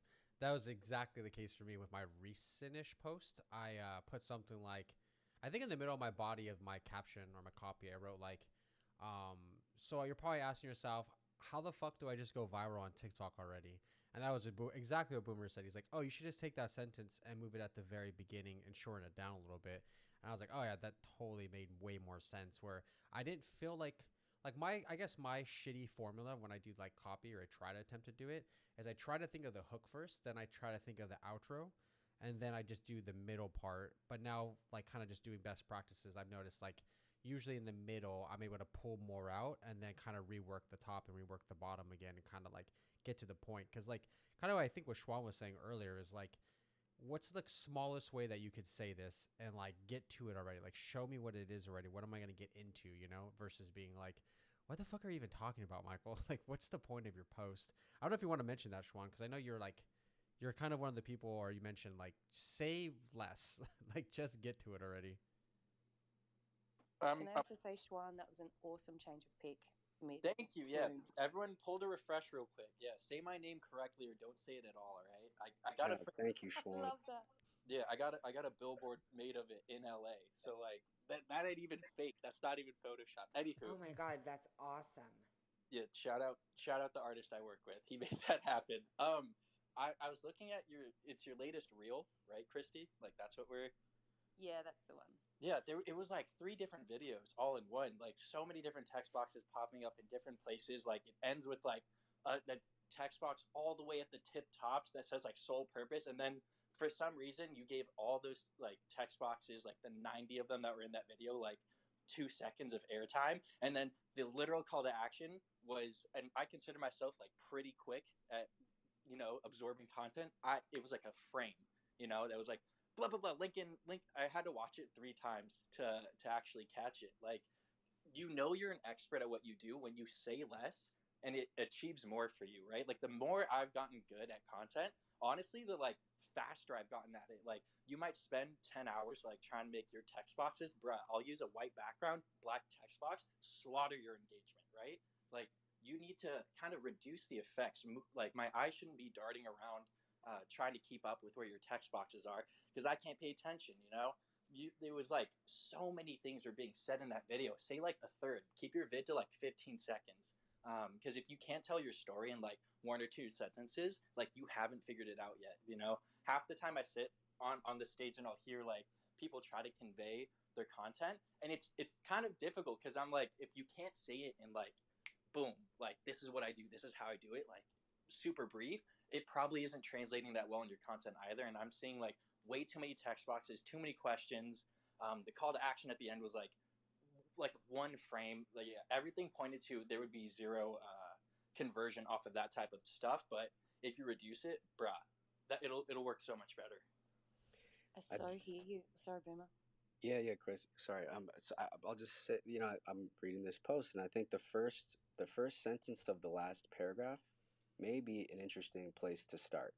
The sentence says, "You will let go of mother's guilt and raise your vibration, so you can ignite your passion for life again and uncover your soul's purpose." Okay, there's a lot there, right? Um, I would start maybe with like, um, are you ready to release guilt and raise your vibration? Oh, I like that. And just See, leave it at that. Yeah, I was yeah. just going Go to ahead. comment on what both you've just said and what Sean said, in the sense that there's so much in what I do that's my biggest problem in all of my stuff, is that trying to redefine it so quickly in an offer statement that just captures a huge pain point, which could be isolation and feeling alone, or it's mental health, or it's hormones, or it's all of these other things mixed in. And then that one solution is so hard to define. So I just go off on a tangent and waffle for way too long. Yeah, I mean, and like really, this post could pretty much stay unchanged. I mean, I agree with Schwan. Honestly, I'm not really looking at the video itself. I'm more just laser focused on the copy and the post. But like, if you're gonna say all the things that you said in the video again, then it's redundant. Then you don't need both. Like, if you're gonna say all these tips in the video, which actually I'm with Schwan, I would really reduce the amount of copy within your video, and then have your little bit of a longer caption that you can mention some of these other things. But if we just edited, like if you're looking at live on Clubhouse right now, like if you just take that, "Are you ready to release guilt and raise your vibration?" And then the next paragraph you start with, for those of you who are moms in your 30s and 40s not feeling so fabulous, I want to get your like you've connected with them. Are you da da da da? And they're like, "Yeah, I'm kind of feeling guilty, and I'm ready to raise my vibration. And then now that you have my attention, it's like for those moms that are done in 30s and 40s, and if I'm in my 30s and 40s and I'm a mom, which if you've done your research on your audience, then you should know that that's probably a yes, right? For those of you, you kind of know this. Hopefully, you've done the research. The post can remain relatively the same after that. I mean, but again though, I would take away all the points that you're making in this post copy. I would take them out of the video. You don't want to be redundant. You don't want to say the same exact. You want to add to the story with the copy in your video versus the copy in your post. Does that make sense? Absolutely. I had actually thought it was completely different. So I absolutely love that. Thank you so much. One thing I want to touch on too, though, I think this is kind of just important to talk about, is like content strategy in a way, where it feels like and I was talking to Schwan about this like on a back channel chat. It feels like, a bunch of videos and a lot of messaging all smashed into one video where it's like you're trying to get married, but we're on our first date. You know what I mean? It's like we haven't even held hands yet, and we're talking about kids. It's like too much in too much of a short period of time where it feels like overwhelming to an extent, where I think from a content strategy standpoint is like thinking of like tiering out your audience, like cold audience, warm audience, and a hot lead, where some content is meant to only be for cold audience, where it might be something very simple like let me introduce myself for everybody who's new here, and then you just talk about what you do and how you've helped. Warm lead people like me and Boomer maybe would be like, oh, we don't care about this, but that's okay. You know what I mean? Like that post wasn't meant for us. That strategy wasn't meant for us. Or maybe the next post was to talk about a little bit more of like what your program is and what your course is. That's not really technically meant for the new people. That's meant for maybe someone like me and Cassie who've been following you for 3 months and been a part of the journey. We're like, oh wow, like now I know her. So I feel like especially on Reels and TikTok, but just content strategy as a whole is like try to just figure out what that goal of that post is. Is it to get a comment? Is it to get engagement? Is it get signups, get DMs? Or is it just simply to just connect and like literally that's it? Like nothing else. Just to be like, this is who I am and this is what I'm about. And hopefully this was a good little post for you. It gave you a little aha moment, and that's it. Like the posts that I've been doing on my Facebook and my Facebook group, most of them have no call to actions to buy anything, but most people fucking love it, and they just DM me and they're just like, hey, I want to work with you, blah blah, it was so much value, where I'm just like, oh cool, it was just a standalone post. So anyways, the point I'm trying to make is that the video just feels like there's a lot going on. It feels like it's trying to achieve like 5 different goals, but then I think like Schwan said, it comes off a little bit like, wait, what am I even reading right now? What's going on? And like, it's not bad, by the way. Like your copy is like, Boomer, you didn't really even do too much. You just moved a couple of sentences around. You're like, yeah, that makes way more sense. It has like more clarity. But I think the clarity is because now it talks to something versus just being like, are you talking to me or are you talking to someone else or something? So, anyways, I'll shut up now. Real quick, and then I think Boomer, because we just keep going back to you.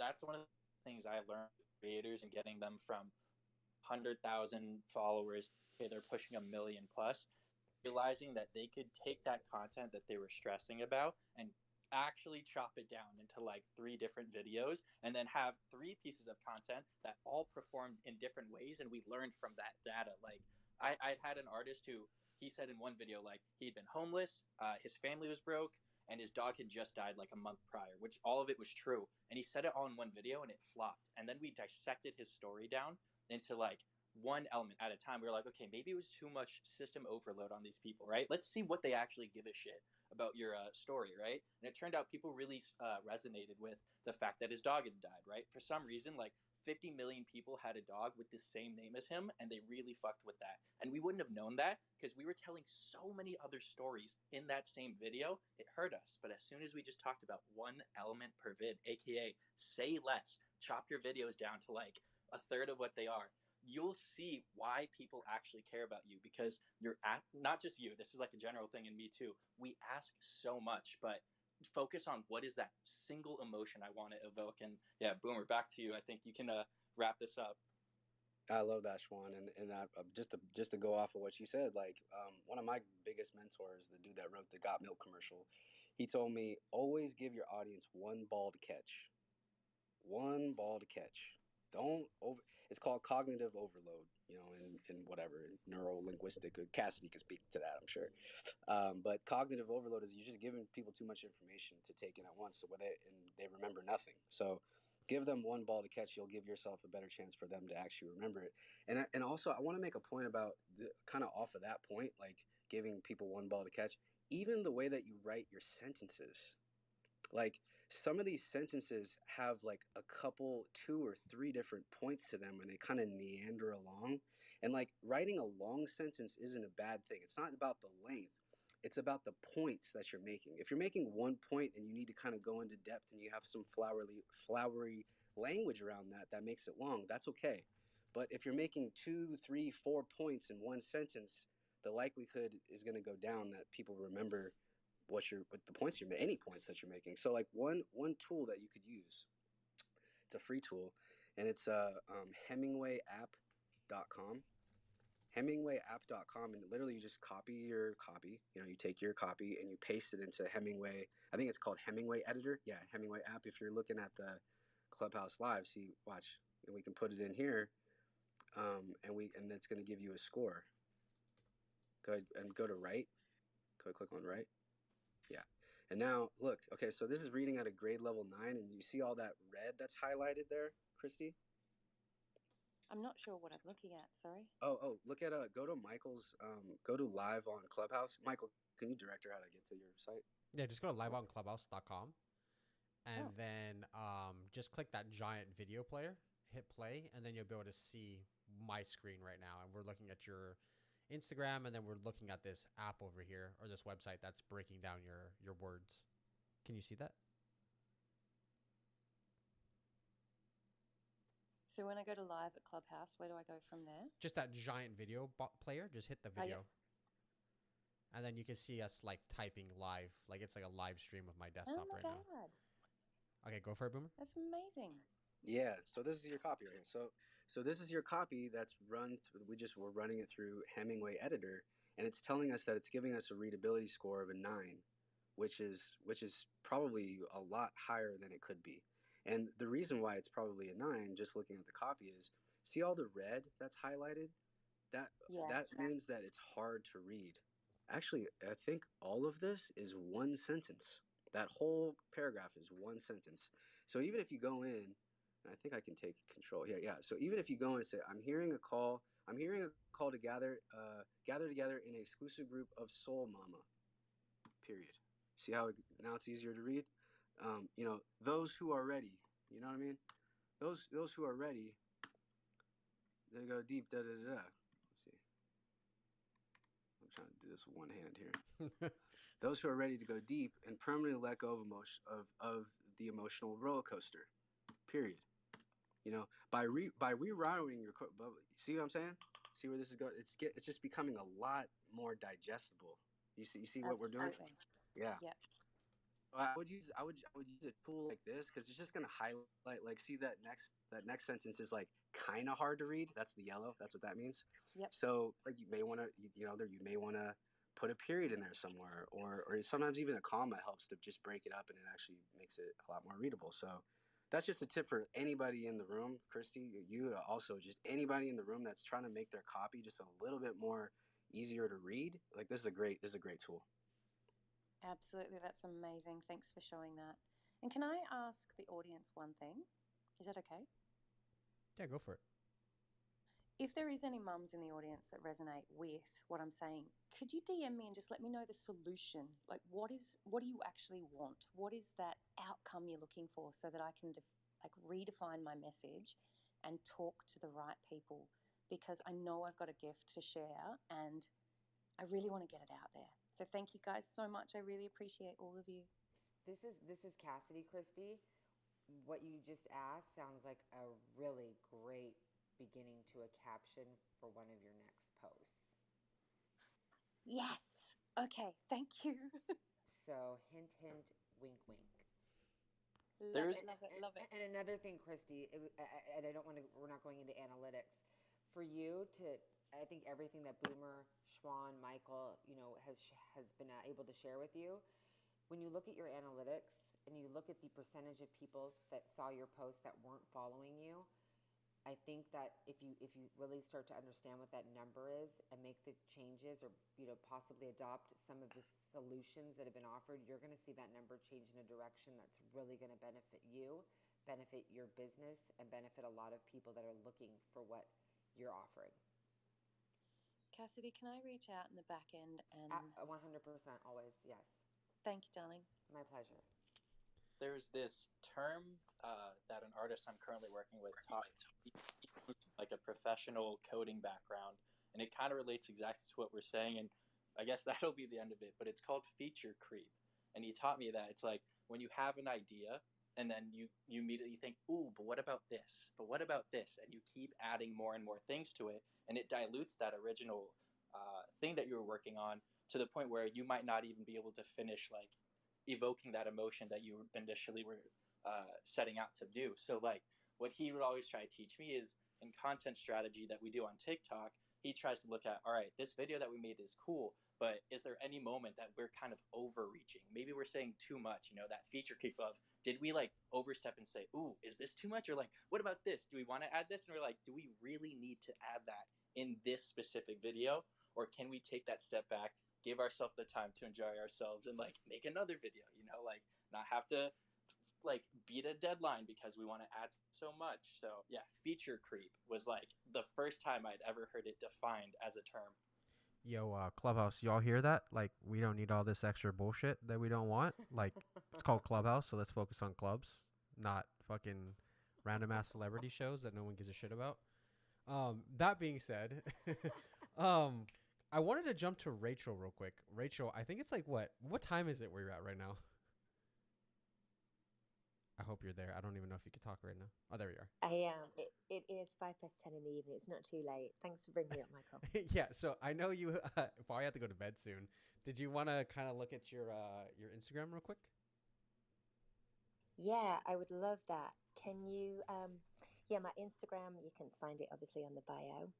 Not the last post I've done because that's a promotional post, but the one before that, which is a reel. I would love to get some feedback on the copy and a little bit of guidance, especially from yourself, Boomer. Do you think I'm British and my audience is British? Do you think that the copy would be slightly different to maybe what you would suggest from an American standpoint? Absolutely. Absolutely. And actually, I just learned this recently. Like, we just did like positional testing on like campaign lines and stuff, and we tested our prospects in the United States versus our prospects in the UK, and all of the scores were like really good in the US, but then in the UK they didn't do well at all, and it was because a lot of people in the UK pointed out like, oh, we don't use a Z, we use an S for recognize. For example, there were little things in the copy that made it very clear that an American writer had written them because I wrote them.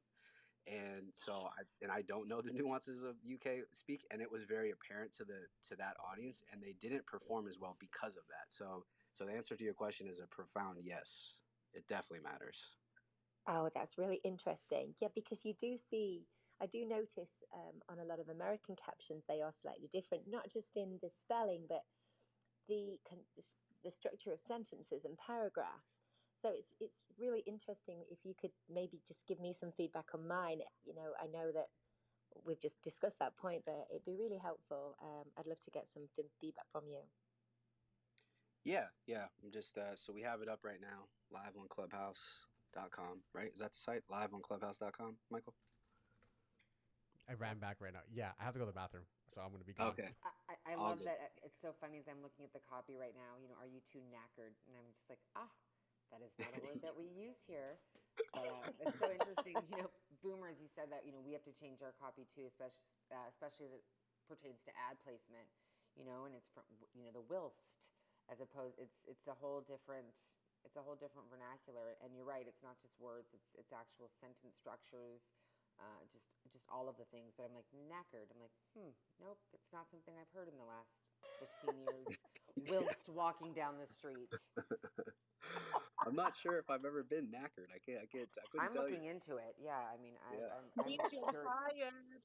UK in the house. Yeah, my DMs are open. If anyone wants to help me get knackered, I don't even know if that's appropriate, and I really don't care. It's appropriate.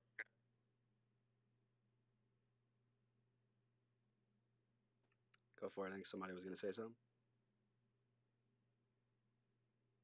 No, just saying the word knackered is appropriate. Ah, yes. Thank you. All right. So, I mean, the first question here is like, what's the point you want to make with this post? I think I know the answer, but let's just hear you say it. Yeah, engagement post. So I want to attract more fitness professionals. So I want more comments from fitness professionals who are knackered, who are tired, and want to share their experiences in Okay. what they do as their own training. Yeah. Okay. So that was you kind of more talked about the goal of the post, like you want to get engagement, you want to connect with the knackered. Um, Yeah. uh, so what's the what's the point that you want to make? Do you want to make a point, or are you just inciting conversation? Are you just do you want to propel a conversation in the comments? Is that kind of the goal of this post or the point? Yeah, the goal is to provoke conversation and interaction. And just general conversation. Okay, interesting. I think like it's a lever to kind of pull here is maybe a little bit of like uniqueness or like this is some kind of information that you normally don't hear, and it's kind of an opportunity for your little community to share each other's secrets. It's kind of like insider info. It's just the way to position this whole thing, because like right now it's like, what do you do for your training? And it's like, yeah, like I don't like I feel like people could just Google like what do they do, what's training methods, and just like comment. But like it's like, what do you do training that isn't that no one knows about? You know what I mean? Like what's the insider shit that I can't just go Google real quick? You know? I Can like I that. ask, this is Cassidy, a qualifying question, because I am a little bit lost. Are you trying to, I understand, create within community, a sense of community within your already established community?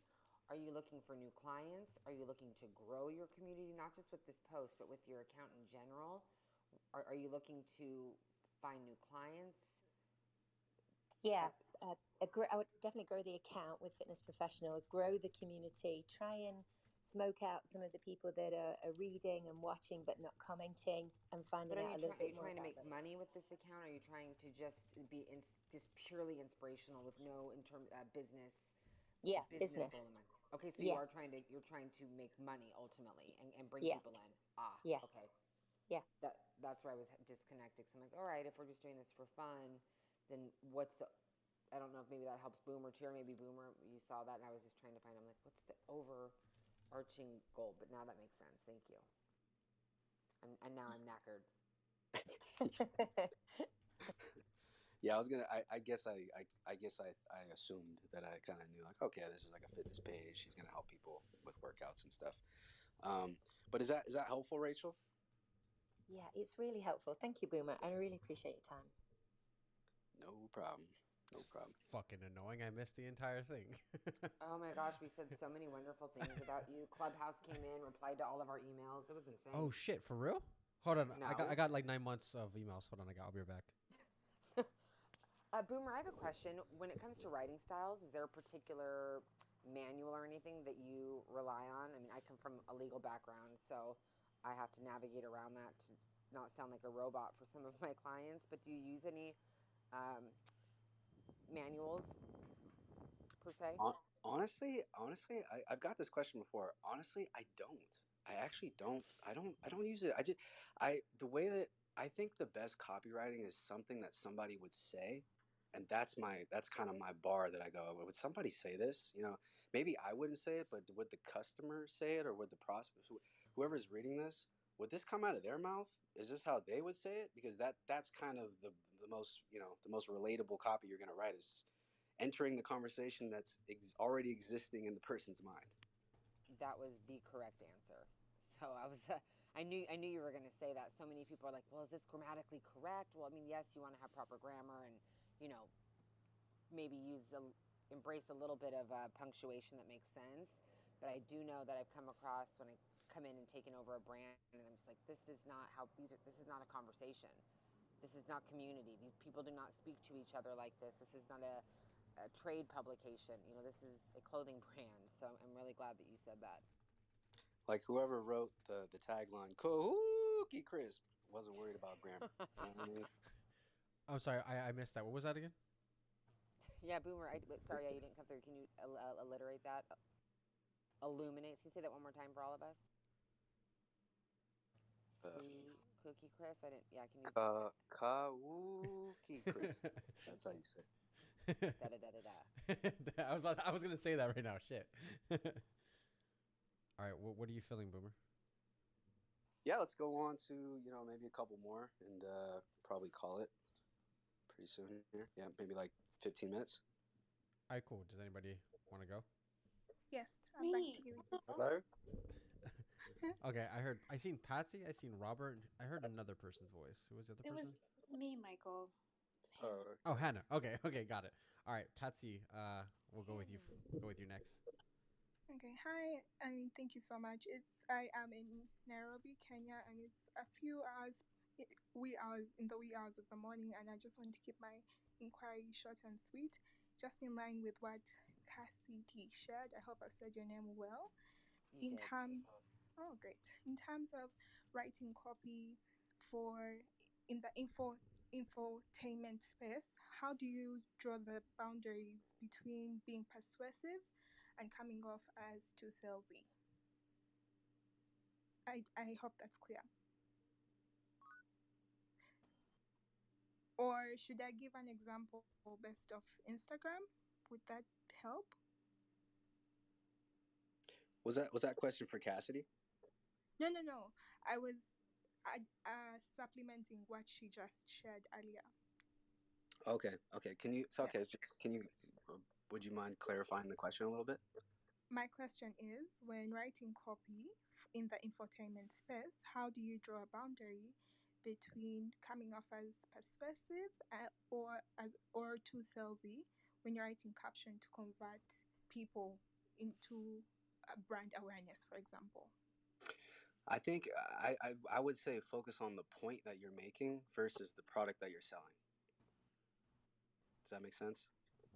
Yes, but in this case, I wasn't selling a product. I was just sharing a resource. I hope that Hmm. makes sense. Yeah. Do you Well, have a yeah. Go ahead, Cassie. Sorry, I got a call by a cute boy. Um, uh, are you? Is there a particular Instagram post that you're referencing that maybe we could pull up? Yes, sure.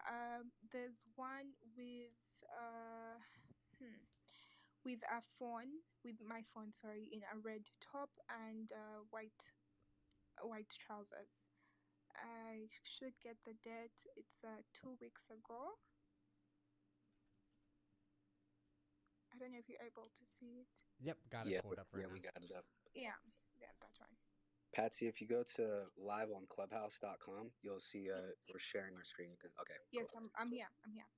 Okay, and that's for everyone else in the room too to follow along. Liveonclubhouse.com and see what we're looking at here.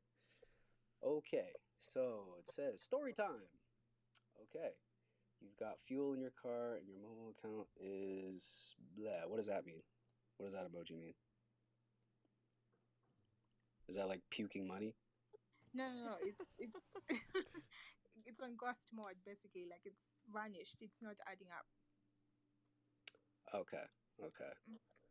Yeah, maybe. I mean, just off top, like that, maybe a clearer emoji on that. Anyway, let's come back to that.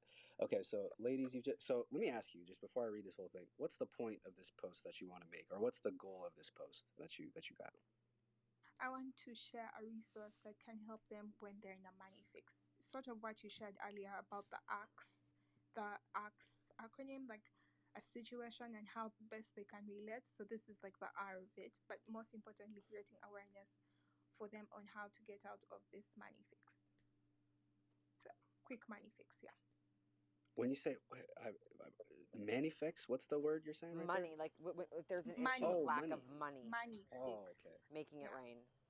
Money fix. You're saying a money fix? Is that what you're saying? Yes. Okay, okay, got you. Money fix. All right, okay. So, I mean, yeah.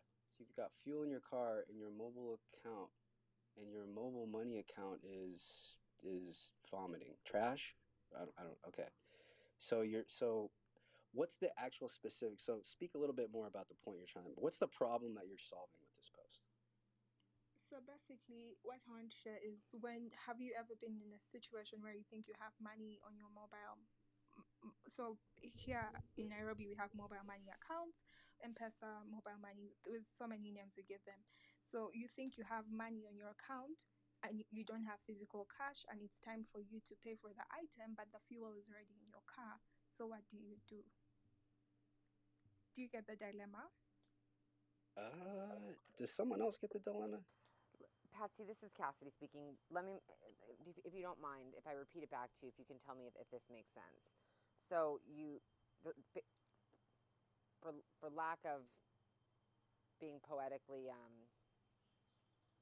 special right now, it's a matter of you have basically used your last dollar and you need to now buy something else and you can't. Is that correct? Yes. Okay. Yes, please. Yes, please. So Well, basically, you've put all the money into your car to fuel, and you're now driving in your car because you need to go buy something, and you get there and you have no money. Yes, but you thought you had money. You thought you did, now it's gone. Yeah, yeah. Got Now it. it's gone. Yeah. That might be a better hook then. You ever thought you had money but it was gone? You ever thought you had money but then when you try to fuel the tank up, it's empty? Or something like that. Something directly to the problem, and that's what you start with. Or even something like a hook, like, are you running on empty? Yeah, yeah, right. Is your tank full but your bank account's running on empty? Something like that. Your tank is full, but your bank account isn't. Right. Got gas in your car but nowhere to go. Oh, that's my life. Trigger warning. I don't have a But car right now. I sold mine actually. I'm waiting for the dealership to call me right now. So Well, I if just you need one, I have an extra one, so I'm dead serious. If you truly need a car, we have. Well, I have 3. So I mean, that's not because I'm bragging. It's because I'm getting divorced. But whatever. I think a good exercise for you here, Patsy, is like try to take that ARC formula and just restructure, just answer those questions essentially in that formula. Like I feel like we could do that live, but I feel like you have the outline to follow, and you already have like the information that you want to share. It's just about putting it in that format. So would that be helpful, or did you want more from us? No, no, no. Let me revise this. Thank you. Thank you so much. Yeah, I'm no also problem. of the people that want to speak. So thank you. Yeah, no problem. And I think, I talked to Michael about, I think Michael wanted to do this room again. So I'd love for you to come back and share like an updated post that you use that formula and let us know how it worked. That'd be great. Definitely. Thank you once again. No problem. who was the person earlier? I couldn't see it. Was it Robert? I think. Robert. And I just want to thank you, Michael Boomer. I have a 2:30 call, and I don't know if I brushed my teeth today. I think I did, but I'm just going to do a bonus brush. But I hope you guys do this room again because it's anytime, Michael, you're on stage, Boomer, and it's about copywriting. It's just my happiest place ever. So, hey, Boomer, squeeze this. Hey, Michael, squeeze this. Just thank you so much. And if anybody, yeah, you guys should definitely be following Michael Boomer. Notifications always. Instagram marketing secrets, tips, tricks. Hit the little green house over my head. And if anybody gets a response from an email they send to Clubhouse, you should definitely buy a lottery ticket that day. Cassidy, finished speaking. Thank you, Cassidy. Thank you, Cassidy. Always good to see you. Pleasure. All right, what's up, Robert? Good evening, guys. Hope everyone is good. I'll keep it short and sweet. I just rebooted my Instagram account in December. Since then, I think it's a small account, but it's going really well. It's attracted interest from a couple of big companies recently that want to do collabs. And I was just wondering if you could have a look and see if there's anything I could be tweaking, tidying up, because it is going, I think, going quite well. But is there anything that I could be doing to improve it? All right, cool. So I have it pulled up. Is there any post in general that you would want to take a look at, or what was your thoughts? Not necessarily, just impressions, what you're thinking. It seems to be getting more interest recently. No, just after you guys, you're the professionals, and I really respect you letting me come up on stage. Well, I mean, we could look at maybe one post and just kind of use that as a guide, or we could if you want, we could look at the copy like in your bio if you just kind of want an overall cursory copy advice. It's up to you, Robert. Yeah, there's a few posts recently. The one you're looking at now, that's fine. That's for a competition I'm in at the minute for a Euro barbecue competition. Okay, okay. So I mean, this one, you go back to the last one. Yeah, this one. So it's good that you started out by trying to address the audience here. Like it's already, this is probably one of your better posts, I would just assume. off top, just because it's like you're inviting the audience to experience this with you. Like, you've got to love a good steak. I mean, it could even be you've got to love a good. I mean, what you're trying to come out right there is come out with like a statement of fact. You're trying to make an assumption, like, oh, it's almost like everybody loves a good steak. We all know this. It's like, but you kind of want to add like a what's new about it or something. Everyone. It's like everyone loves a good steak, but not until you had this one or something like that. Like, you want to make yours real good. Like, yeah, sure, we all know this, but you don't know this yet. And this is kind of getting to the one of the buckets we talked about earlier about like something new, something breakthrough. Ooh, new news. Ooh, it's like breaking news. Like, yeah, everybody, you think you know what a good steak tastes like until you taste this one. You know what I mean? That might be a better hook. Um, I mean, I'll pause there. Does that make sense? Absolutely, yeah. Really appreciate your time. Yeah, yeah, no problem. I mean, I like yeah, that. there's not a lot of copy here. Yeah, go ahead, Michael. I like that idea though with the steak component because last year around this time, fun fact, I was a vegetarian for 5 years, raw vegan for one, and from 18 to being like what I would consider an adult, I never cooked meat before. Like, I literally never cooked a steak until last year, and last year I was a person trying to figure out how to cook a good steak, what was the differences and stuff like that. But I feel like that little hook that you did right there, Boomer, like everyone loves a good steak until they taste mine, or but you haven't tasted mine yet, or whatever.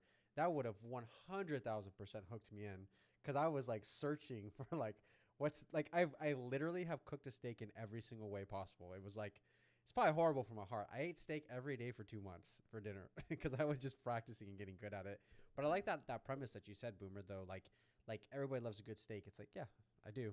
But it was like not, if you added that little component, that little extra umph to it, I definitely would have like swiped on it or clicked on it or checked it out or whatever. Yeah, and you're doing a couple things there. Like, you're establishing yourself as like the expert in making steaks. Like, yeah, you might know what steaks taste like, but you don't know what mine tastes like. Mine are like on a different level type shit. There's that, and then there's also this is a technique that we use in copywriting all the time, and you'll see it everywhere once I say this. But compare and contrast, like using some point of reference to make your point clearer. So, like, you're saying that by this post, you're saying, yeah, it's almost like, what a normal steak tastes like. Yeah, it's nothing like mine, kind of thing. Like, that's the logic behind it. You know what I mean? So it's a comparison thing. Use it. Food. I feel like it would work great comparison. You know, it's using something that's familiar and then pushing off of it and saying, yeah, I'm different in this way. So that's a good technique here that we've kind of landed on with that intro. Does that make sense, Robert? Absolutely, crystal clear. Thank you.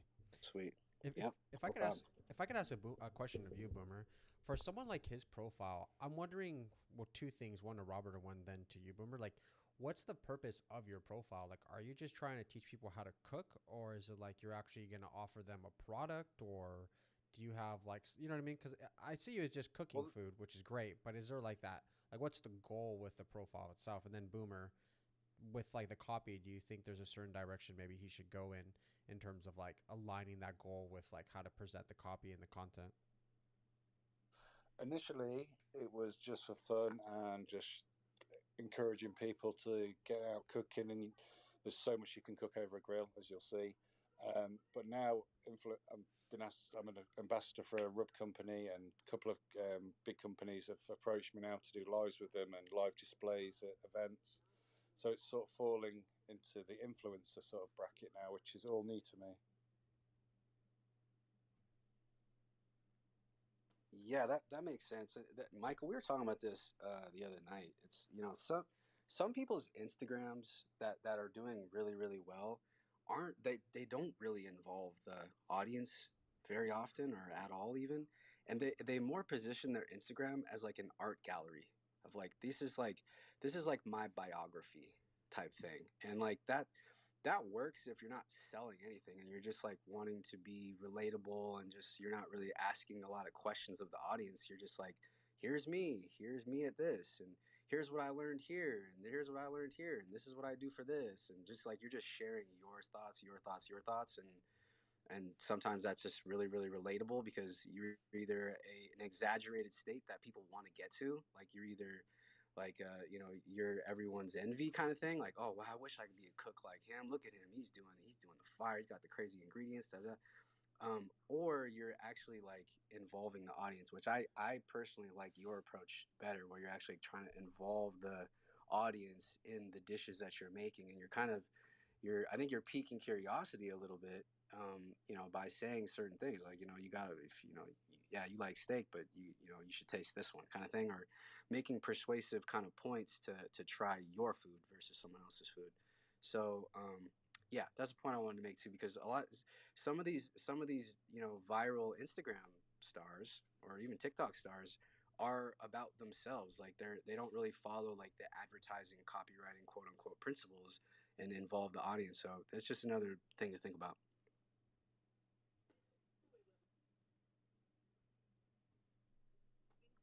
Definitely stuff to take on board. I really appreciate it, guys.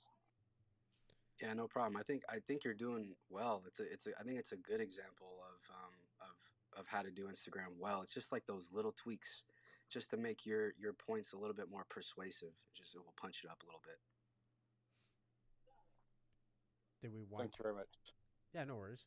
Do you want to end it there? You think, Boomer? Let's do one more while we're on a roll. One more, and then we can call it. Do you want to be that person, Ray?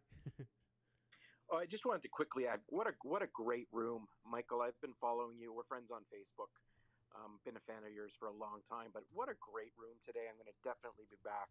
But I just wanted to add, if people don't get your link, breakthroughadvertisingbook.com, a lot cheaper way to get it than the used market. Thank you so much. Massively appreciate that. It's funny. It's kind of cool, like seeing people from Facebook that you've only talked through like on groups or posts or whatever. Then you're on Clubhouse. You're like, oh, hey, it's you. Like I've known you for like 3 years. What's up? Yeah, pleasure as always, Michael, and a longtime fan. I just kind of lurk and try to digest your stuff, and I'm obviously going to try and take IG and Insta and TikTok more seriously, particularly with my wife's business. But what a great room today! Like top level stuff. Well, thank you, and shout out to Boomer because I'm just like I feel like the MC and just chilling back, learning myself. This is actually my sneaky way of like learning from Boomer, like a Mr. Miyagi style. Like, yeah, help them out. Let me write this down for myself right now. But massively appreciate it. I see that Melanie, is that I think that's how you're saying, right? Hopefully. Yeah, that's it. Okay, did you want to do yours? Yes, I'd love to. Okay, is it the Instagram that's on this profile right now? Yeah, that's it. Okay, let's see. Mouse Chewy Chow. Oh, that's easy to type out. Okay. Is there any post in particular? I like that last one. Oh, thanks. Yeah, it's Pride, so you can expect some silly things. Are you guys still streaming? Yes. Okay, I think I have to refresh my page. I'm honestly any of them, but I think I would go for one of the branded ones. So if you could scroll down a little bit, it's good. A little more. A little bit more. The soup one, a little lower. So like that soup one, I would say right there. Oh, with like the chili one? I think. Yeah. Okay, cool. Yeah, that is chili actually. Let me bring it up. Hold on, let me see. Let me make a copy. So to preface, I call myself a food blogger. So I basically blog and explore dining, restaurants, lifestyle, food, and I share that with people. And I tend to do a lot of branded content too, spreading my love for restaurants and new foods that I try. So I'm kind of in this mixed state of where I'm figuring out what my true goal is. But I really love to share things with people. So a lot of the times I am genuinely sharing things that I love. So I guess tips about how to convey why those things would be beneficial for people would be good. And I love writing extensive captions because I am a writer, but I think that's not as popular sometimes and doesn't grab people as much. So any tips would be helpful for those. So one quick thing. DM me on Instagram as soon as you can.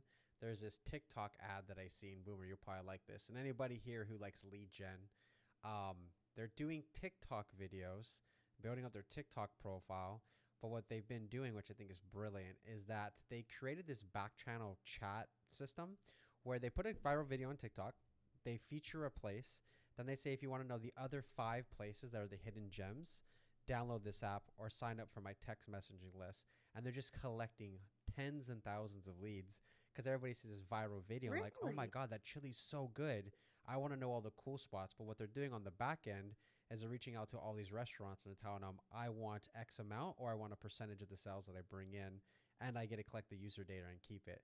It's kind of fascinating. It's like such a little sneaky way, but it might be something interesting for you because I think they're doing this in like Philadelphia or something like that. So it's like no competition to you, but it might be something interesting to look at where you're like, I'm already doing it, but maybe I can make it like viral worthy and collect like people's stuff without them even realizing it. But yeah, I'll send you the link so you can check it out and see what they're doing.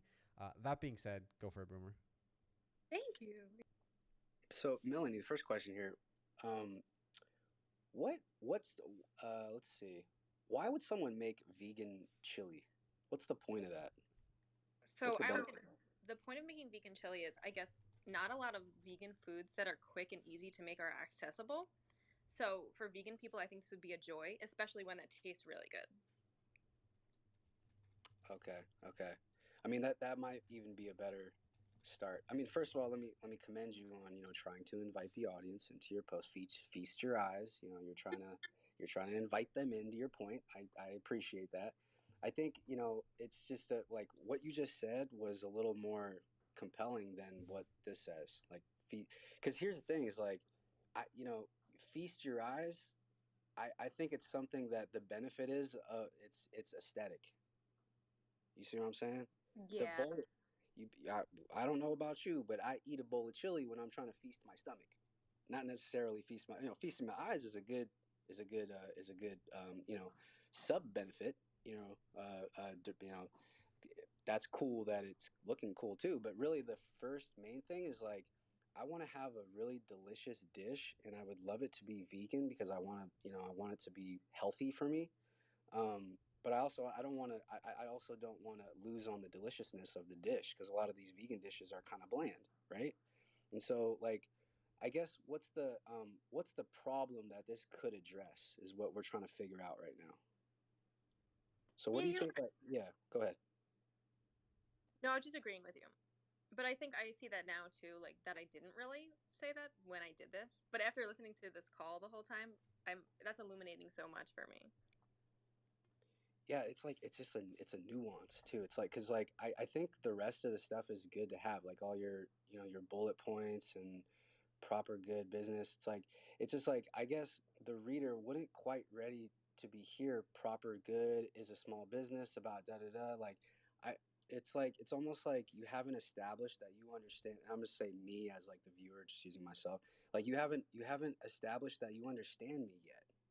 Like I'm not interested in your proper good business and like whatever you're about to say about you because like the up top hasn't demonstrated quite enough that like you understand like what my current mindset is. Because once I feel like you understand me well enough, then I'm like, okay, then I trust that you have the solution for that. You know what I'm saying? No, absolutely. That's really Yeah, helpful. yeah. And so it's that first line, and you're a writer, so I'm just gonna pitch you like a just direction. I'm not gonna write it for you, but like that first line should in a singular way, not too many things, just one thing if you can, address one pain point that this addresses, that the chili addresses. You know, it's getting all the delicious without the crap. You know, or whatever however you want to position it, but it's the benefit that the chili gives you, like by eating it, not just by looking at it. You know what I'm saying? Yeah, no, that's really helpful. Yeah, no problem, no problem. Another question, kind of bouncing off that too, is what would you suggest for non branded content that's kind of just sharing places that I like and would recommend to others? Because a lot of what I do is sharing a restaurant or sharing something that there's really no purchase involved unless you would go to the place. So I think sometimes about those, I kind of just do something silly, but I really want people to know like how good this restaurant is or why you should go get this dish. So Yeah, yeah, I mean that's like it's asking yourself why would so like we're looking at that post about the desserts right now. Let me introduce you to my favorite gluten-free dessert. An easy way to flip that first line is just like, are you looking for a delicious gluten-free dessert?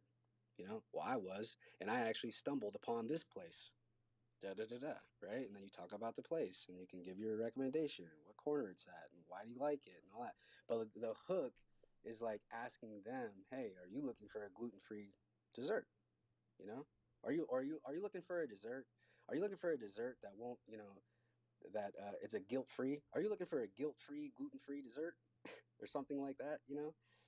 Because Yeah. like I'm getting at the guilt thing because like you address like where they're at, address why they might not want to have the dessert, like just a little awareness of it in there, just it just signals that you understand the person that's reading it. You understand like, hey, I know you're probably not going to Cream, or you're probably not going to, Ben and Jerry's, but I have found this other place called Bliss Pastries that, that gives you all the deliciousness without the guilt. You know what I'm saying? So it's, again, it's like making your point. Yeah, go ahead. No, yeah, that is very helpful. Because I tend not to talk about the negative, and I just like really overly assert the positive. So I think I should try that. Yeah, But like it's slyly. yeah, because I mean, this. Let me get spiritual for a second. We only know love because we've experienced hate. The only way to know love is to experience hate. So Oh. I have to explain this to a lot of brands that I work with, because a lot of brands say the same thing. Oh, well, our brand is a positive brand. Well, a lot of times the customers or prospects don't know what a positive thing is until they've understood what the negative side is. So you're kind of drawing the edges of your argument, and this is right now, in this case, you're kind of using a comparison again, like we talked about earlier. Like, what can you compare it to? You know. So again, so yeah, so that's the point here. Does that make sense? No, it really does. And that's very helpful. I can't wait to like try that now when I Yeah, go to. yeah. Let us know. Let us know how it goes. I will. Also, I just wanted to say before I go, this has been such a helpful call. And so I've been so comfortable just listening to you guys and learning from other people and how you help other people. And so I think I'm going to tune in from now on. So thank you so much. Yeah, no problem. No problem. Glad you got some value from it. If you guys can help me bully Boomer to going on stages more and doing more rooms, because motherfucker's been here for like almost a year and never has made a room. We're like, what? You just chill in the audience listening to bad advice the entire time. So if you can, everybody, help me bully him into to being on stages more. It sounds horrible, I know, but I don't think he takes it too offensively. um, and then message me so I can send you that TikTok link. I think you'd be very, very interested in seeing what they're doing from like the business perspective of the food dynamic, the food reviews and stuff. So that's it, Boomer, or what's up? I mean, if anyone else on stage, just while we're here, wants to get maybe one more audit, I can stick around. I got a meeting at the top of the hour, so we can go until then. Can I go, please? Sure, let's do it. Awesome. Thank you so much. So, yeah, I mean, really, it's just my entire Instagram. I guess if you don't mind, if you want to take a look at it and let me know if there's anything that I need to change or I need to add, that would be great. Or my reels, I would really appreciate it. Okay, cool. So we're on your homepage right now. I mean, do you want to talk about like what's in your bio, or do you want to talk about like your posts individually? Yeah, really, I guess more so just the reels. What do you think about the reels, and what do I need to be adding to it to make them stand out more and to really market myself and my business? Okay, well, let's pull up the first one here. We're live on Clubhouse.com. Let's see. So I'm gonna go back on mute. I'm gonna watch it for a second. I'll come back. So for people who are here, we are watching a turtle. Okay, so here's one thought that I had is like, because I used to do a lot of stuff with real estate agents back in my Instagram growth days, trying to make sure that every single piece of content relates to something that people want or need from, like, buying a home or purchasing a home and stuff like that. So if it's about a turtle, like relating it back to like, oh, it's a kid friendly kind of thing, or it's a place where it's great to grow up with your kids and stuff like that. Like trying to make sure that every single post and point is still going to have the end goal in mind and not just posting random shit. Not that this is what I'm talking about, but like in general, like I've seen so many realtors post things of just like their family eating Thanksgiving, but it has nothing to do with the content. It's just like eating dinner. What about you? Where it's like, what? What does that have to do with like me buying a home? So try to think about how you can leverage it in every way possible, every single post that relates to the audience, while still, showing your personality and your flavor and all that good stuff. Go ahead, Boomer. I, Awesome. I Thank think, you. yeah, I think, Jessica, I think you could use this turtle thing to like make a really interesting point and just kind of get people's attention. Because, you know, you could liken the turtle stopping traffic to something you're about to say that should stop traffic. Do you follow me? Yes. Okay. That's a You great know what I'm idea. I saying? never thought about it like that.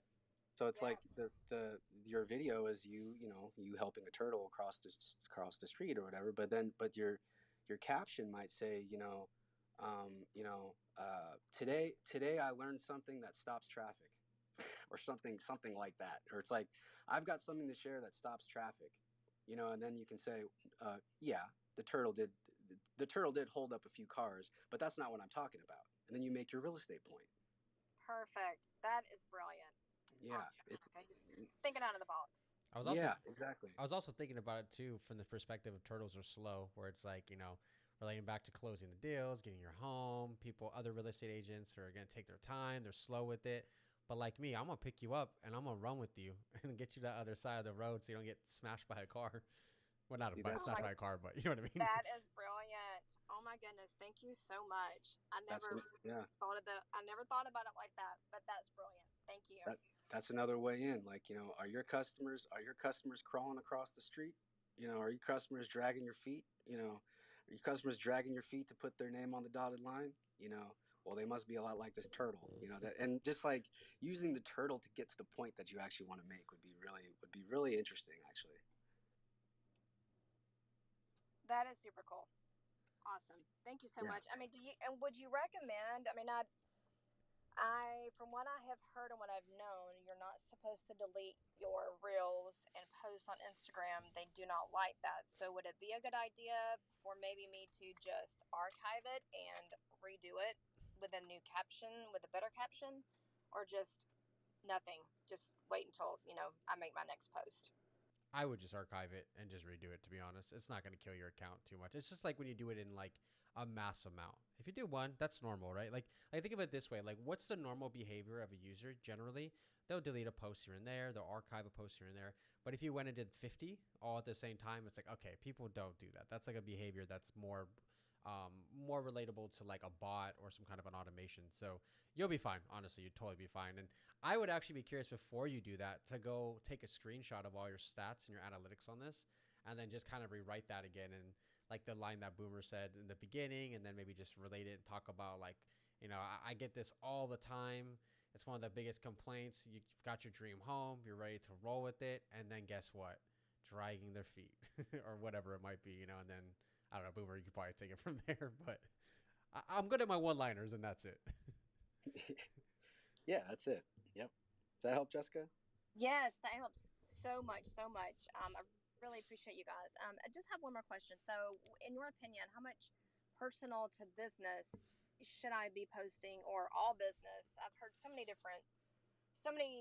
much different advice. But what are your guys' take on that?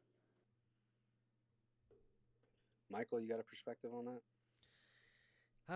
you know, my perspective changes depending on the person and their content, their personality, and stuff like that. I don't know if Hannah, maybe you want to hop in on this one, but I think it's just important to keep in mind what your goal is. Are you trying to be an influencer? Are you trying to be an entrepreneur? Are you trying to run a business? Or are you just trying to show your life and hopefully you make money off it?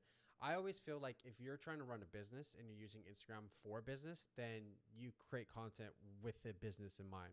Now, you can obviously show, like, like every post that you have here, honestly, works really, really good. Like, you know, there's like this one with the couple and it has a sold sign. There's a one with like, I think your family, maybe, I'm not sure, but it's like at like some kind of resort. Let me see what it says, like Cypress Springs, stuff like that, Yes, like, but I yes, still feel like there's always something that you can relate it back to business, where it's like, taking leaps, or sometimes you just got to jump into it, or talking about vacation, like why you work so hard, and maybe for you this is like something small, it's just a vacation, but this is like the hard work and energy of the last year, closing homes, this and that. You know what I mean? Like I think you can always relate it back to it. Maybe Boomer, you can articulate this better, but like trying to find the theme and the goal, and then just trying to wrap it around it every single time. Like there's a singular point that you're trying to make, but maybe it's just the way you show the content. Like you just standing on top of a car It could be funny, you're just doing something simple, but it could be like, this is me being so excited for achieving a dream. And like many of my people, their dream is to get their dream home.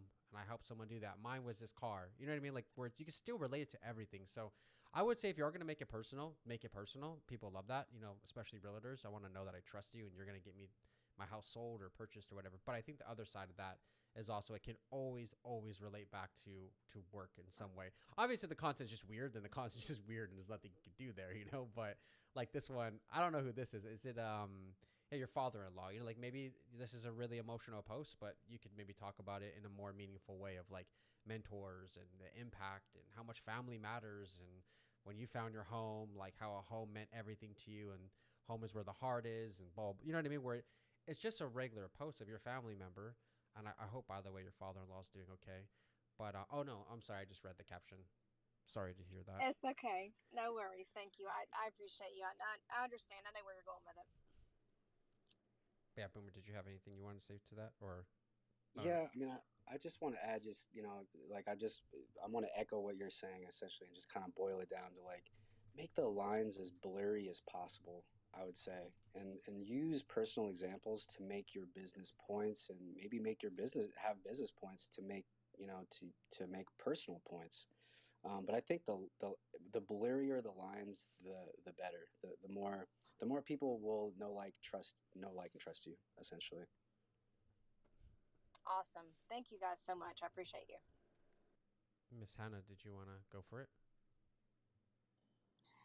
In terms of just what? Opening myself up to get eviscerated. Now Yeah. you hopped in on the time where Boomer goes like dark. He's just mean. No, I'm just kidding. Fine. I can take it. I can take it. Now, did you want to go through your copy though? Yeah. What should I? What do I do? Just tell us if you want to. Then we'll just... Yeah. No. I want you to. I want you to. Okay. Is there any like posts in particular that you maybe want to check out, or you were kind of like, was this could have been better, or I was trying to do an offer, it didn't convert as well, or something like that?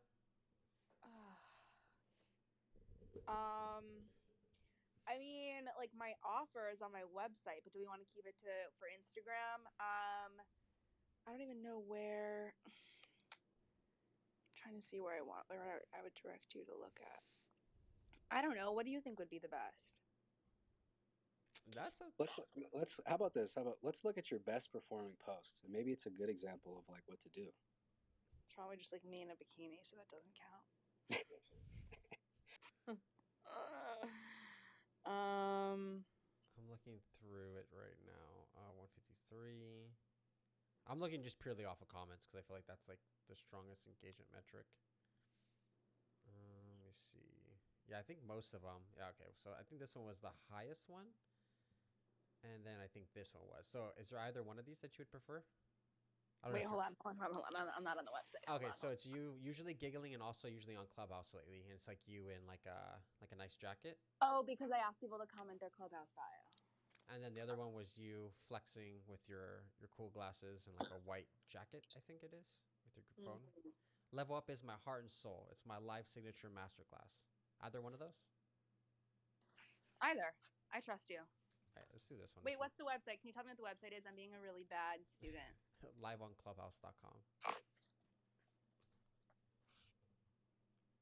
All right, Boomer, what are your thoughts? Okay, so obviously, first question, like, what's the first of all, what's the goal of your page, like overall? I don't know. So this is it's my personal page. So that was a giveaway. I have a master class where I teach women how to start and scale their marketing agencies. And I felt like doing a giveaway to obviously get more attention and also kind of give back. So for this, it was just to raise awareness about the master class. There's obviously everyone is a master class now. Mine I had pre-Clubhouse. I was just trying to show that I actually like love it. But just a personal page that I mean, I'm the face of my company. I own a marketing agency. So yeah, I don't know. Okay. Got you.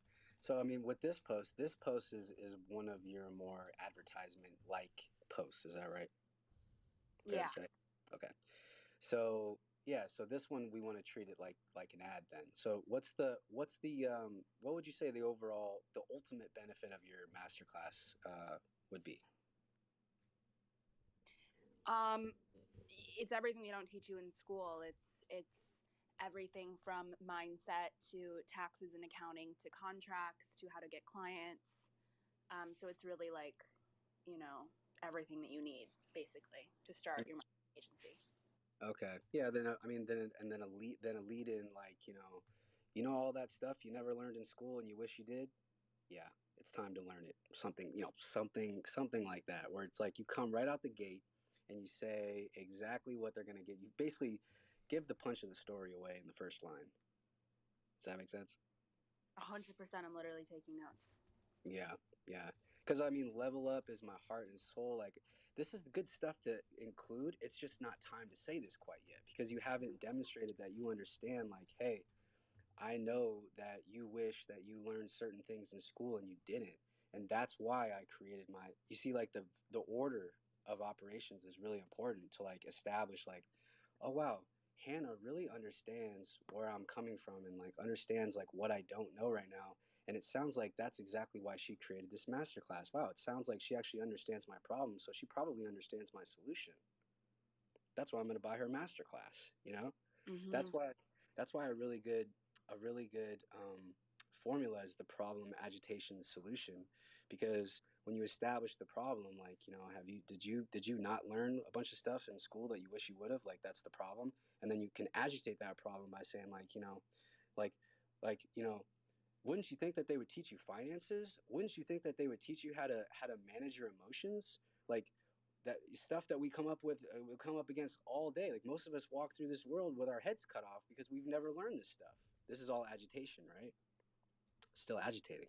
And then it's like, that's why, and then that when you can make the turn to your solution in the S and PAS is, your solution. It's like, that's why I created this masterclass, because I didn't understand it either. I didn't understand my finances or how to manage my emotions or how to give myself the right mindset to succeed. I knew I had to fix my mindset. And that's why I created this course. This course goes into da da da, and then you can talk about your course a little bit, and then tell them where to go to get it. What is it? Comment below or DM me. Okay, that's your call to action. And there you go. And that's how it could kind of play out. Does that make sense? 100%. Yeah, that makes a lot of sense. And in that same logic, is there anything else that you would do differently when you're like taking it to email or anything? Email. So, like, it would generally be the same argument, but just using like a little bit different words. Like, I would shorten it up a little bit for emails, and also write emails to be skimmable. So like each sentence gets its own paragraph. So like use like line breaks, but don't put too much copy. Like this right here, I wouldn't take all this copy and put into an email. Like, I would keep it to I mean, our best practices right now are like 500 characters, not words, 500 characters, including spaces, for your email total, for the body of your email. So just kind of use that as a rule of thumb. Also use bullet points. Like, if you can teach them certain things, like tangible things, like use 3 to 5 bullet points. It's good to use an odd number for whatever reason. Like, just people just it's easier to remember. So 3 or 5 or 7 if you have them, but I think that's a little overkill. So I would say 3 or 5. Um, and yeah, and just make sure you space out your copy, and and if you have that similar, like, if for this, if it was like, are you looking to learn whatever we said earlier? I can't remember what we said. It was like, are you looking to learn stuff that you didn't learn in school? Like, if that was in your post, like, just reword that. Say the same point, but reword it for your email. There's so many things that we didn't learn in school, and it's time that we learn them. Like, just you're saying the same exact thing, but just using different sentence structure to say it. Does that make sense? 100%. That's so interesting. Wow, 500 characters. That's crazy. Yeah, it's not very many. It's actually not very many. I mean, so the best practices that we found in our emails, and we do a lot of money in emails. I don't need to say that, I guess, but just, Salesforce is a huge company. The character limit that we use is, for the subject line, it's between 55 characters and 75 characters. That's kind of the sweet spot that we see. And then for the pre-header, the pre-header subject line, is 125 characters. You get that kind of full sentence. You can explain a little bit about what the subject is, and then from there, I think there's a anyway. I won't get into it, but subject line, pre-header, and then the body. I think those are important character counts to note. So hopefully that's helpful. Incredibly helpful. Fully taking notes on all of this. Thank you so much. Yeah, no problem. All right, so I got a dip in 5 minutes. Chris, did you want to go real quick? And then I have to get the fuck off. I Oh, you have to actually, go. Yeah, you have to go I at hate to, 3. yeah, I hate to Yeah. cut it, but I got a meeting like right now. Okay, yeah. Um, All right. but yeah, go ahead, Michael. No, that was it. Yeah, I was like, I have a call at 3 o'clock. I just realized, and I was like, oh yeah, you have a call as well at 3 o'clock. So there's that component. All right, so we're gonna do an abrupt dipped. Hopefully this was helpful. I'm trying to get Boomer to do this more often. Hopefully you guys took some value away. If you did, show him, give him a follow, DM him on Instagram because he does have all those prompts that I was talking about, like questions to ask yourself when you're writing the copy, and then maybe questions to kind of like ask even your audience as well, possibly, just depending on how you work it and stuff. So definitely hit him up. Boomer, thank you. I don't know if there's anything last thing you want to say before we both like take off. Yeah, I mean, thank you, Michael. This has been great, and yeah, I don't come to stages a lot, and thanks for dragging me on here. Um, I'd say the last thing to say is just lead with demonstrate that you understand your viewer, and then say whatever you're about to say next. That's what I'll leave the room with. I like that. Nice and simple and subtle. All right. Thank you guys. We both got a dip. So sorry just to end the room abruptly, but have a good day. Bye. Thanks, everybody. Bye. I don't know if you can hear me over here on the Zoom. I don't know if you can hear me still. Let me see. Stop the share.